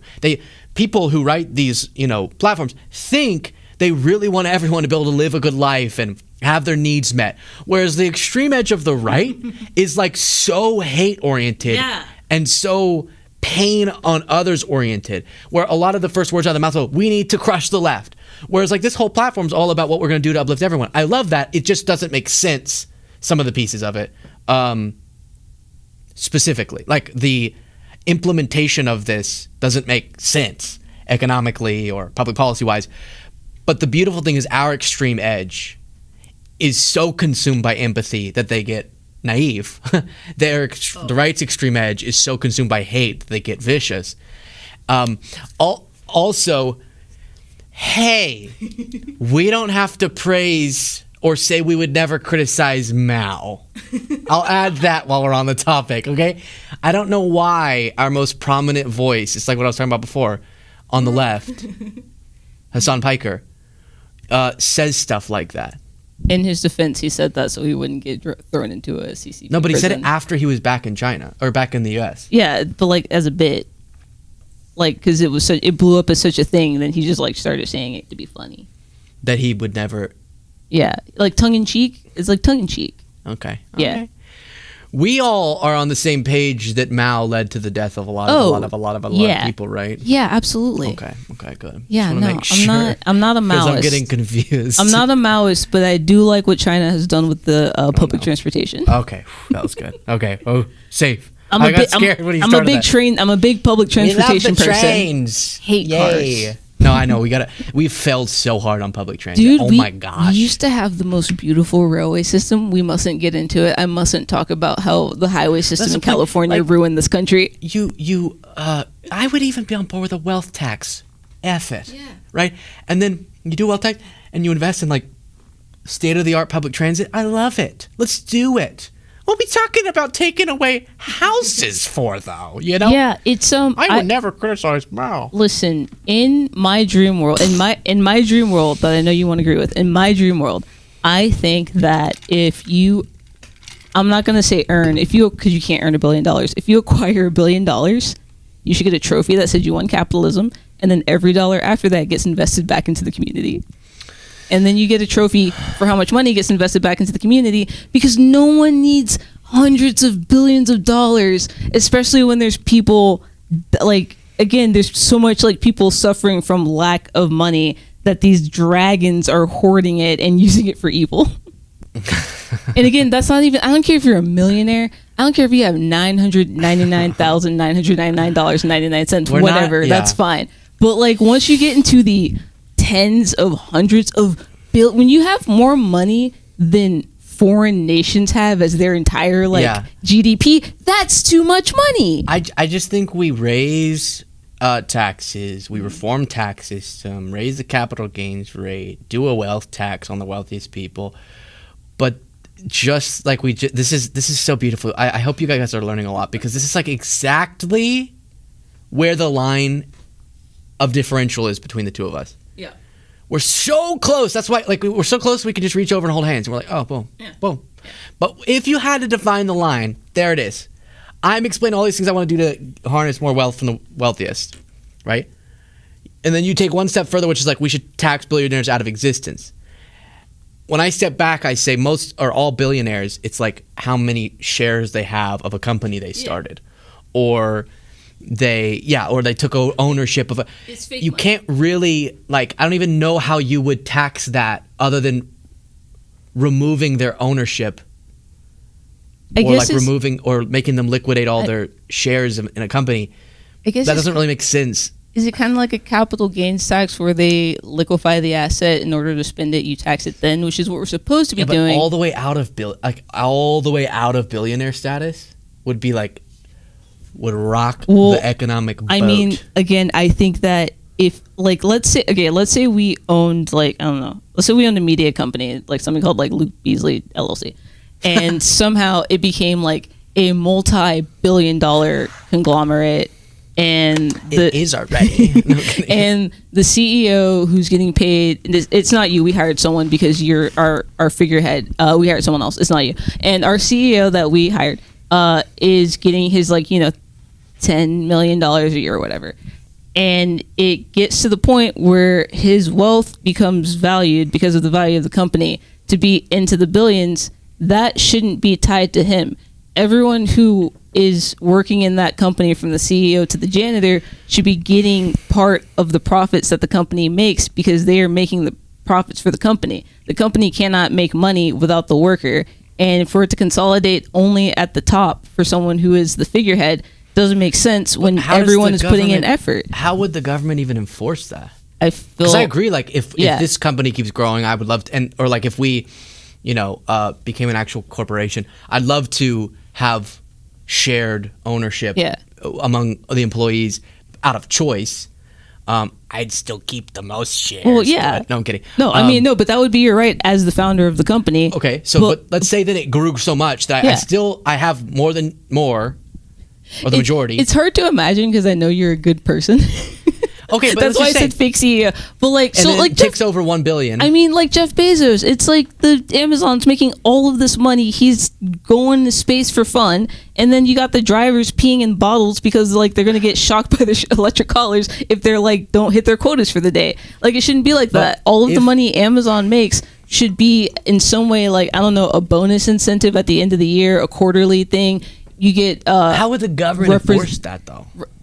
I feel like what would be cool for a company. I mean, the government would have to reinforce it, and we'd have to have new tax law that says profits in a company have to be reinvested back into the company, which is how it used to be. When a company made money, everyone working there made more money. They got bonuses. They got money put into their, I can't even remember the name because now we all have 401ks, into their pension fund. That was pension funds and stuff like that, was it all getting reinvested back. And then we all got scammed into 401ks. I feel like once again, we go back to the Beasley progressivism would solve that again, because if your basic standard of living based on robust social programs that don't remove any ability for entrepreneurship or private ownership, but just separately provide a high up floor, then you have negotiating power when you go to Amazon to work for them. Because you're not doing it, you're not having to pee in a bottle because if you lose your job, you can't afford food. Yeah, exactly. And you have to have that job. So then the companies have to then sell to the workers a better vision, or stronger unions also, by the way, would help with this. Have to entice workers to work there with, like you said, a good investments in their retirement and maybe shares of the company, because they know the workers don't have to work there out of necessity. I like that. And that's a lot simpler than we do a whole, I don't even know again logistically how you would, through public policy, exactly enact forcing companies down to the specifics. What does reinvest mean? How much they have to reinvest in the workers? If you flip it and say give the workers enough power with the programs that don't make them desperate, so desperate that they will die if they don't have the job, so they have more negotiating power, and then you provide more legal protections to unions that can negotiate with the companies to get more of those protections. That's once again, you land on the beautiful ideal world, and then if we repackage it to a reasonable public policy suggestion, we land back where I am. Which does the Which same is thing. why you agree with the DSA platform as a whole, especially the part where they said no one gets to own a house. Yeah, exactly. All right, that was so awesome. High five. I feel like that was really insightful. What did you learn? Jaden, your turn. No, I'm kidding. I used to undress Barbies. Okay, I don't know. Are you ready for your segment, by the way? I know we did so much. Oh yeah, now for something fun. Chit chat. Now we're just going to do a little bit of a refresher. You were like, Luke, that was a lot of inner democratic discussion. Can we go back to making fun of MAGA chuds? Yes, we can. Yes, we can. Kayla. Okay, so I see a lot of people talking online about how their Gen X and Boomer parents can't tell the difference between AI generated content and real things. And we've talked about it on the show. We talked about that one ad that older voters thought was real that had the AI video of Thomas Massey? Yeah. Checking into a hotel with AOC and Ilhan Omar. That's crazy. And basically what has happened is a man on TikTok who's like he's 40 something, so he's like Gen X, is going, or maybe elder millennial, I don't know. He's going into an AI psychosis essentially where he cannot tell the difference between reality and unreality because someone online has been making AI videos of him portraying him as gay and has also created a narrative that he is dead. So he's gotten to the point where he's like, maybe I am making these videos and maybe I am dead and I'm currently living in my own memories. Yeah, you didn't see that part. Oh my gosh. Yeah. So should I play this video that you sent? Is yeah, this it? This is him. I think this is a video of him ranting at the person who's doing it because it started innocent where this guy just saw his videos of him like smoking and being shirtless and ranting about how he was being gang stalked by Mexican terrorists, which is a whole other thing. And they made like a tongue-in-cheek fan cam of him. And for our older viewers, I cannot explain ironic fan cam culture to you, but it's essentially like a bunch of videos of him with like heart filters and a song playing. And because of the music, we cannot play one on the show. So someone made that in a positive way about him. And it kind of blew up because he's such kind of a ridiculous like figure. Again, it's just like this MAGA guy who's always like ranting at a camera. And he threatened to sue the guy for making these videos, said any money that he's made off of these videos, he needs to pay him now. And he's also been threatening extreme physical violence and harm on him. And that has just caused an entire community of people to collectively rise up and make the aforementioned AI videos of him that are not him that he's freaking out about in retaliation to his hatred of this. And it's just insane. So it's just insane. I was putting in the chat that I'll read super chats after this segment, so I missed some of it. So the quick summary is the guy we're about to watch ranting did TikToks. So viewers jokingly made AI videos of him, and he got like disoriented thinking that people thought those were real videos of him. Yes. That's hilarious. Okay, let's watch. You're not her. You're not him. And there's a Confederate flag behind him. Yeah. So just to give you a sense of what's going on here. And this is him addressing. You're not him. You're not him. Billy Croy, any of them, he's a bitch. I'm going to get his ass. I don't give a fuck about that motherfucker. I'm coming for you, buddy. Anyways, I really don't give a fuck what you say on here, dude. Look, man, this whole goddamn years that you've done this, you hid in the shadows and you've been a bitch, bro.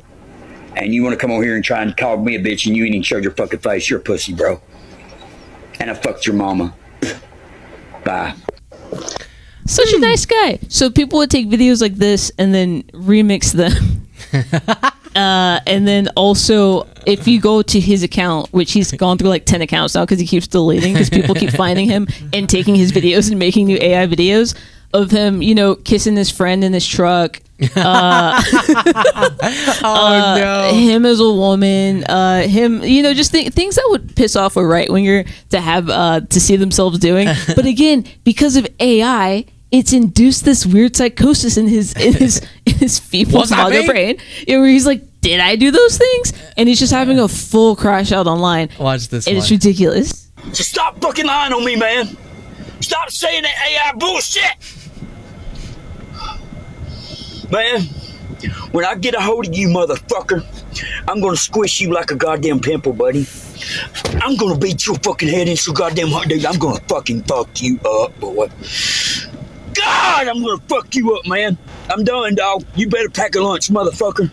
I'm trying to figure out what's going on here. So his hat is really far down over his eyes. Yeah. What is this? There's something over. It's not a steering wheel. What is that? I don't know what that is. And the greasiest camera I've ever seen. Okay, so the thing about his camera is I think he's making all of these on a second generation iPod Touch, judging from the quality and the frame rate of the videos. Because maybe he's actually a time traveler, because there's no modern phone that's in existence that has this level of quality. I know. It's so confusing.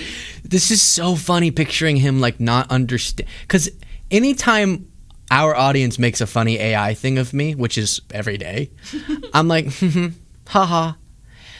It cracks me up picturing some right-wing, angry, confused dude looking at videos that are being sent to him or in his comments, and he's like, no, people are gonna think I actually kissed a guy. I didn't do that. I'm no homo. And then they just take that video and make an AI thing of him being like, I'm homo, and he's like, no, I'm not. Yes. It's psychosis, which is like, whoever's doing this, stop. He's getting scary. Look, he's like threatening people. You better pack a fucking lunch, boy. Yeah. I'm gonna find you, goddamn dude. I'm fixing to come to your goddamn house, man. I'm fixing to fuck you up, buddy. I'm sorry, man. I'm sorry, y'all, man. This motherfucker's pushing me, bro. That's the other thing. He thinks it's one person. Like, he thinks all of this is like one person doing it, and it's like several like parody like posting accounts. It's very funny. Also, someone in chat said it's a hat hanging, and that's the brim, the inside of the brim. Oh, just in case he needs a backup hat. In case he needs a backup hat. In case he takes his other one off and he tears it up and stomps on it out of rage, he needs to have the backup hat. Apparently he was inspired by the gay AI videos with his most recent outfit. Look at this one. Okay, let me ask you one thing. If I'm dead... like, here's an example of him kissing a guy, and then a bunch of people are saying he's actually dead. Yeah. And he's like, I'm not dead. And all these are memories. Why am I talking about me being dead? Why am I talking about these people posting on July 29th, 2026 that I'm dead and these are memories? No, they're not, bro. I'm alive. I ain't got to say no more. You're idiots, bro. Last time you'll hear from me. Hey, man, y'all won't believe I rest in peace. Here's one of the comments. Wait. It's going away. I just saw it. It was like, I can't believe he's actually gone. This is such a tragedy. It's so weird how he knew it was coming. R.I.P. Brett. You will forever be missed. And he's like, no, I'm alive. Stop it. So, this is, I guess, in a way, it's kind of a form of direct action. Just tormenting the poor guy. I would feel worse if he weren't doing videos in front of Confederate flags. It's so weird to me. What do they really think that means? The Confederate flag? Like, are they like, yeah, heritage. The ones who fought for slavery? Yes, heritage. Or it's Southern heritage. So I come from Georgia, which I think we had a Confederate flag for our state flag until 2003 or 2008. I can't remember. I know. And they did change it to be something that wasn't the stars and bars. But a lot of people in the South are proud of their Confederate roots because it makes them feel, ironically, like a true American, because they're like, I can trace my family history all the way back here, and he was technically a war hero of a war that was against this nation, but he still fought, so it counts. Right. Yeah. And it's a what is it, a dissonance? They have like a cognitive dissonance where they can't understand that they were fully against the current United States of America, and that they were fighting for the real United States of America, and that's why they're the real patriots. And I disagree with that for several reasons. You can't be pro-American and pro-Confederate. That's the thing. The Confederacy was a rebellion against the country you say you love. Yeah. You can't love both. And you're right. The Georgia state flag features the prominent Confederate battle emblem until January 2001. Until 2001. That's too long. Yeah, and I Yeah, think I would agree. the Florida state flag might still be a Confederate flag. No, Yeah? it's not. I think it might. No, it's not. The Florida flag? I would have heard With about the that. with the red X. Yeah. That's different. That's just a red X. You just took the blue it's out. just a classic red I just X. took the blue out. Alrighty. Thank you for helping us with that segment.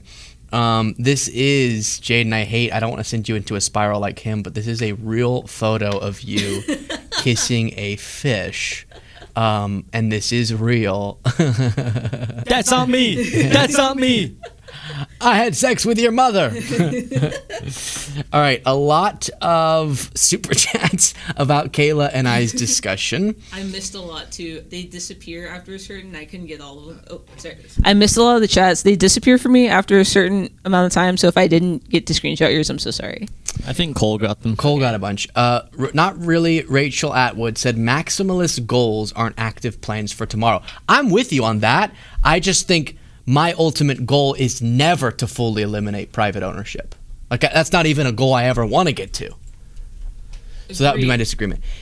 Casey Malek said, is me giving you money socialism? No, that's capitalism. That's a socialism I like. No, that's capitalism. JP Chaston said, cook Luke, every socialist becomes a capitalist by the end of the drunk conversation. What? A social... What? You're not a socialist. You're social-ish. No, it's like a social democrat. It's just like yeah, whatever. I already explained it. I don't need to explain it. Tracy Shotwell. Because when you go like, I'm a capitalist, you sound like you're saying, I don't want the government to do good things for people, which I do. That term has been bastardized. But the socialist countries that people idolize have capitalist engines in them still. Just is the difficulty of discussing. That's why people use like social democrat to specify different than your right-wing capitalists, but not all the way remove the system. Not really. Rachel Atwood said, Luke, listen to Kayla, not David Pakman, please. I'm listening to so many different people. What this conversation was. I like David. He's my buddy. He's fine. Lou Dukes said, capitalism breeds innovation. Pure socialism kills innovation. Democratic socialism is capitalism that's regulated by the government. Yeah. Great. Agreed. Beautiful. I'm with you. Love it. X to the Z said, the truth hurts, but we needn't wield it like ICE wields power. Yes, American policing has roots in slave patrols, but she should have said, by defund, I meant reform, smarter hiring, redistributed authority, and funding. Yeah, essentially what she did say. After clarification, X to Z then said, I would watch Luke and Kayla debate semantics of language for hours. Defund the police started as verbally extreme response to an extreme use of force and is catchier than what I just said. Exactly. This is great. We got to do this more. Yeah. JP, by the way, this is, like she said, every day. We love, like, Kayla and I are always chit-chatting about this stuff. We just haven't brought it on the show before. JP said, Kayla, how do you keep reserve currency and adopt those policy? We lose that hyperinflation. Oh. Any, Because the dollar is like the national trade currency? Mm-hmm. I have no idea about money. It's the big the big global economic things also scare me to make too. Like, that's another reason why throwing out our entire system altogether freaks the crap out of me, because of how much our world is dependent on our system. Also my fear currently is that under the Trump administration that the dollar will collapse. Yeah. So like I fully feel that fear. I get it. Yeah. Gaia Wolf, member for 4 months, said rising tides lift all boats. Agreed. Mr. Phil Fox said, I love open dialogue even when we disagree. Keep up the good work. Thank you. Y'all are awesome. JP then said, hello again, not hell again. Bees gang, call your reps and have them enforce Sherman 1890 and FTC 1917. Socialism would have the same problems. All we need to do is have them enforce the law. And then that last sentence I'm not going to read. But I also agree with the first part of that, which is we actually have the mechanisms to make the change that we need in our current system. Which is why Bernie, I think, emphasized democratic socialist, because it's like any of the policy changes he wants to make, he doesn't want to make through an authoritarian socialist regime, but a democratic, just like your typical pass bills method. Beth Burrow said, yolks. Not really. Rachel Atwood said it's a nothing burger, but Thanksgiving is a lie. I totally know what you're talking about with like what we learned in elementary school. So people came, the white people came, and we were like, woohoo, and we high-fived with the Native Americans, and we ate a meal, and then everything after that was good, and that's what we're celebrating. That's not the story. But what we discussed, I can't remember if it was a Booze in the News or something, when we looked at that Stanford offensive words report, it was a similar phenomenon where once the meaning of something culturally changes enough to have adopted a new identity, it's okay for us to accept that new meaning and not dig until we get to the original meaning if no one today interacts with it. So like Thanksgiving, no one interacts with it as anything other than give thanks to the things you love and eat food. I do think the perpetuation of imagery that it's like a happy story is strange and wrong. I think that one meal that it honors was maybe cordial, but it misses a little bit. But at least in the history that I learned, it wasn't like we ignored that part of it throughout school. The history. JP, I already read that one, said support co-ops with your money, 70% of the way to socialism. Drizzitor said, I had a super shitty weekend, went away for a week and ended up homeless then 48 hours later. Now I'm compulsively cleaning and in need of some laughs, so thanks y'all for being here. Aw, thank you. RJ Van Veen said, Laura Ingraham being on national TV is proof that intelligence is really an obstacle in the public debate. And then not really. Rachel Atwood said, I'm in a so-called right-wing caucus in the DSA. I'm curious about what the divides are even within the sub movement. Yvonne said, Kayla is right. You are too nice, but there's nothing wrong with that. You both have great views. Love listening to you all. Does anyone do it like this community does it? No. I've been watching, one of the reasons this popped up in my head was I've been watching a lot of much more aggressive debates going on online. And it's vicious, it's heinous, and everyone's calling each other evil. And I was like, I wonder if we grappled with some of these things, would it stay as beautiful as our audience normally is? And it did. So I don't know what everyone else is doing wrong. And then Vagabond Saint said, I really want to know the Beasleyverse stance on the use of generative AI. Is there support even though it does so much harm to damn near everything? That just means like using AI to generate things, I'm assuming. Yeah. It's in the phrase, I guess. Okay, let's think. What is my stance on generative AI? So I think that us using it like for funny pictures and as a tool for movie studios to use to advance, to enhance things can be beautiful, just like anything else. Social media can be cool, and it can also be horrible for us. I don't think a world where we ban AI altogether or eliminate the tool wholesale is reasonable or possible. I think it's possible, but not pragmatic or even the best. I don't think stopping a technological advancement is the move as opposed to putting strong guardrails. And that would be my advocacy for. What does that mean exactly? I'd have to prepare a little bit more to give you a good breakdown of exactly what that means. But smarter people than me have laid out a way that we can still allow for the innovation of AI without it upending our entire economy over the next decade and ruining people's lives. We are going so long. Do you have anywhere you need to be? Feel free to leave if you do. It's like with your brother actually. Oh, when? Now. Oh my gosh, go have it. Wonderful. Tell him hello. But I do have more. So, are y'all okay? Are you alive, breathing? Okay. This might become our longest show ever. Fun. Alrighty. Kayla's gonna get going. Everyone say bye, Kayla. Bye, Kayla. Bye, Kayla. Bye. And let's now dive into this. This is just sickening. It really is. Republicans will put up a performative fight and then bend the knee to Trump anyways. And that happened again.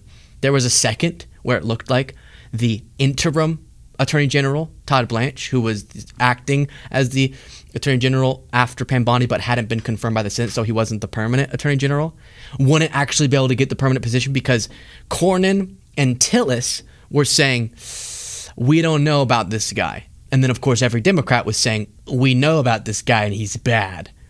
And the story of Todd Blanche is his role was to be Trump's personal lawyer before he became president. He accidentally slipped up in a hearing, and when asked what his job was, he said, I'm Trump's lawyer. I was Trump's lawyer. Because that's how he's acting. It's not like an independent enforcer of the law or advocate for justice, but just Trump's personal lawyer running the Department of Justice. And he, in that role, through that lens, has, of course, been the most active participant alongside Bondi when she was in the Department of Justice in covering up and lying about the Epstein files. But guess what? The Republicans found, you know what?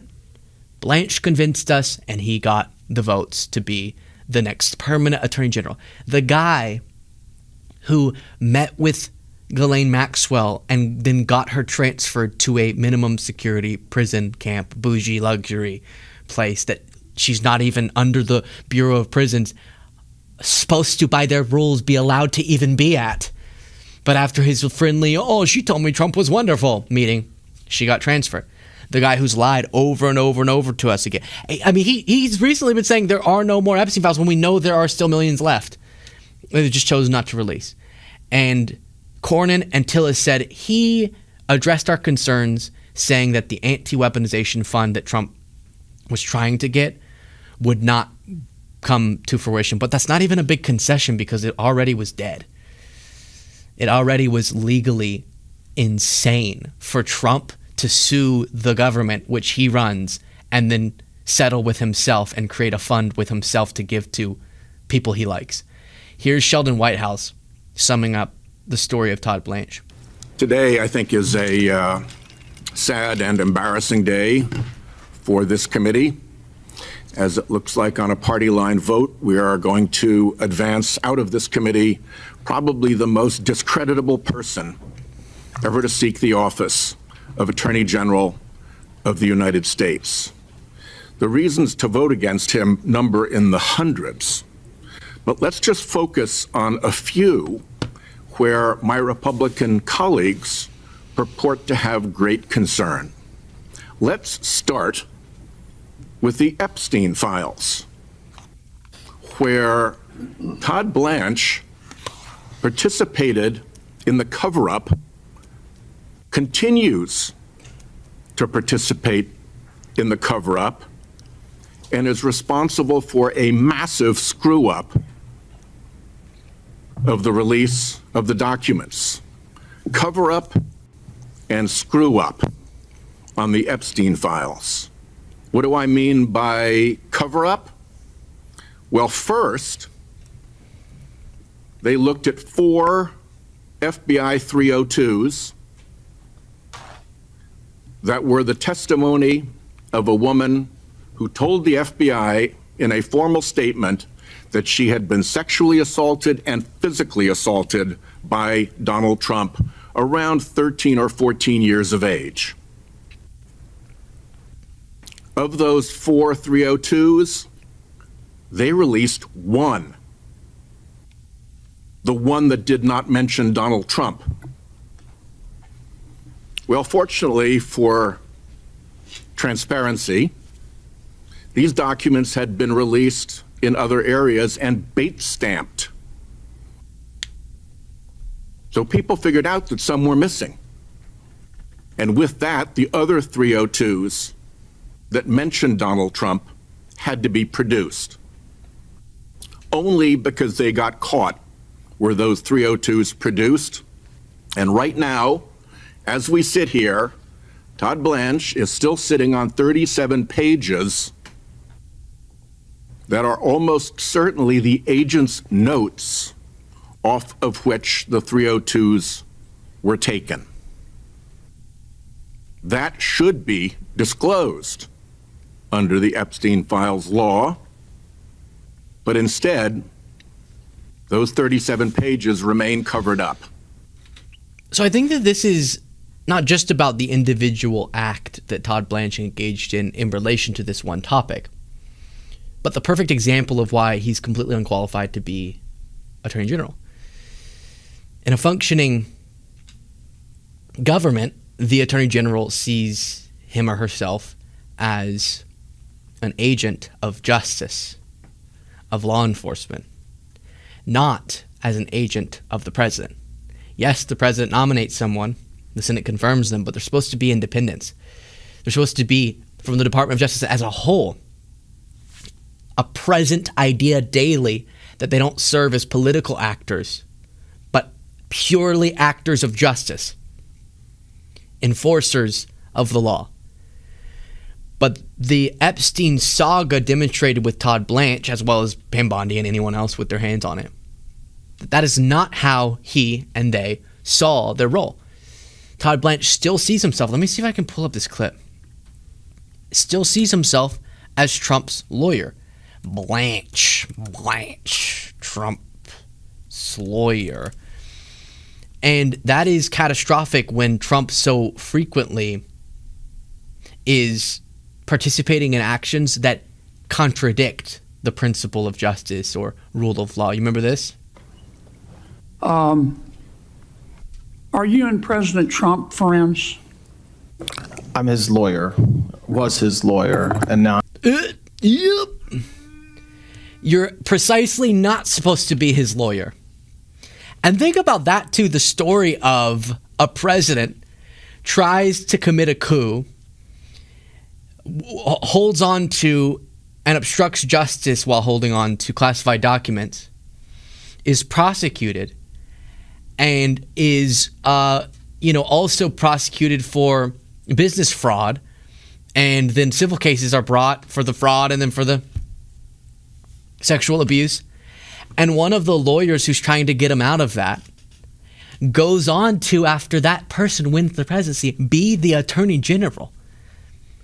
Like, how whacked does the world have to be where now he's going to become the Attorney General because Republicans capitulated, is the guy who is trying to get Trump out of prison for attempting a coup, or preventing him from going to prison for attempting a coup against the government that now Todd Blanche is supposed to be the upholder of rule of law for.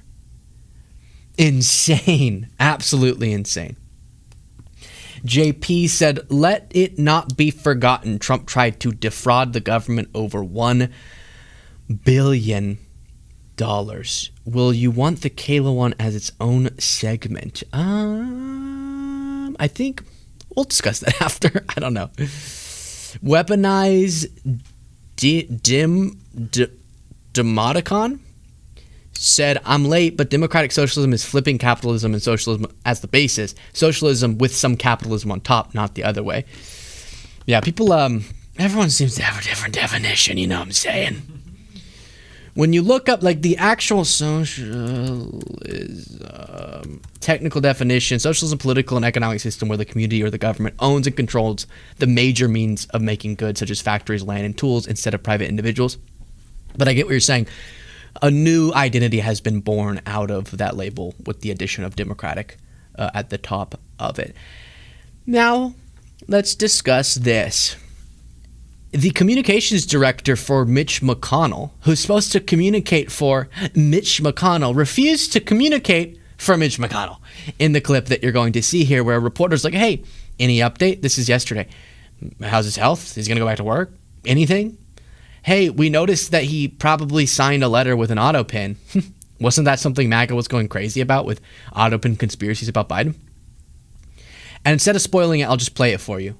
But you'll be shocked to find out Stephanie Penn was not interested in being transparent. Tell us what's going on with Senator McConnell. We haven't had any updates. Is he doing better? Do you by happen to know if he, or can you tell us, did he sign that July 28th letter, or was that an auto pen from your office? I know people in Kentucky are getting frustrated that they have missed over 46 roll call votes, so anything you can provide us on his current status, I think, would be greatly appreciated. Do you think it's fair that your office and the other staffers are still getting paid while Kentuckians go without representation? No comment to any of this? All right, thank you. Well, that was ominous. When she just stares right into the camera, but doesn't say anything.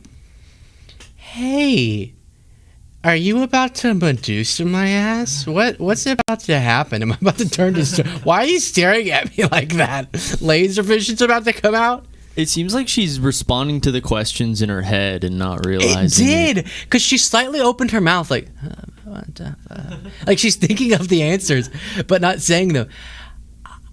That was so weird. Imagine being the communications director and like, I will not communicate to you about this. I will not clear this up for you. No, I refuse. That's not a good sign. It's really not a good sign. Think about, you remember when health things were swirling about Biden? And then people who represented him would have a lot to say. Well, I saw him and he's good and blah, blah, blah, blah. And say what you will about those statements. They were saying stuff. Hey, he was awake like all day today. I love the. This is so much love. Come on, no. Don't say come on to me, man. Come on, man. Don't say that. I'm being friendly. Left. Would you shut up, man? I got a 4 handicap. That's the biggest lie he's told all night. And by the way, I sit on the stand, and to get hot, I got hairy legs. That was my favorite. Is they would be like, excuse me, age. He's awake like all afternoon. But they can't. McConnell's folks can't even conjure that up. It's just. I think they think it's funny. I think they do not see this as a big deal. I saw this headline, and it kind of clickbaited me. Salon. Mitch McConnell's never coming back to the Senate. The likeliest reason for the Kentucky Senator's ruse is also the most pathetic.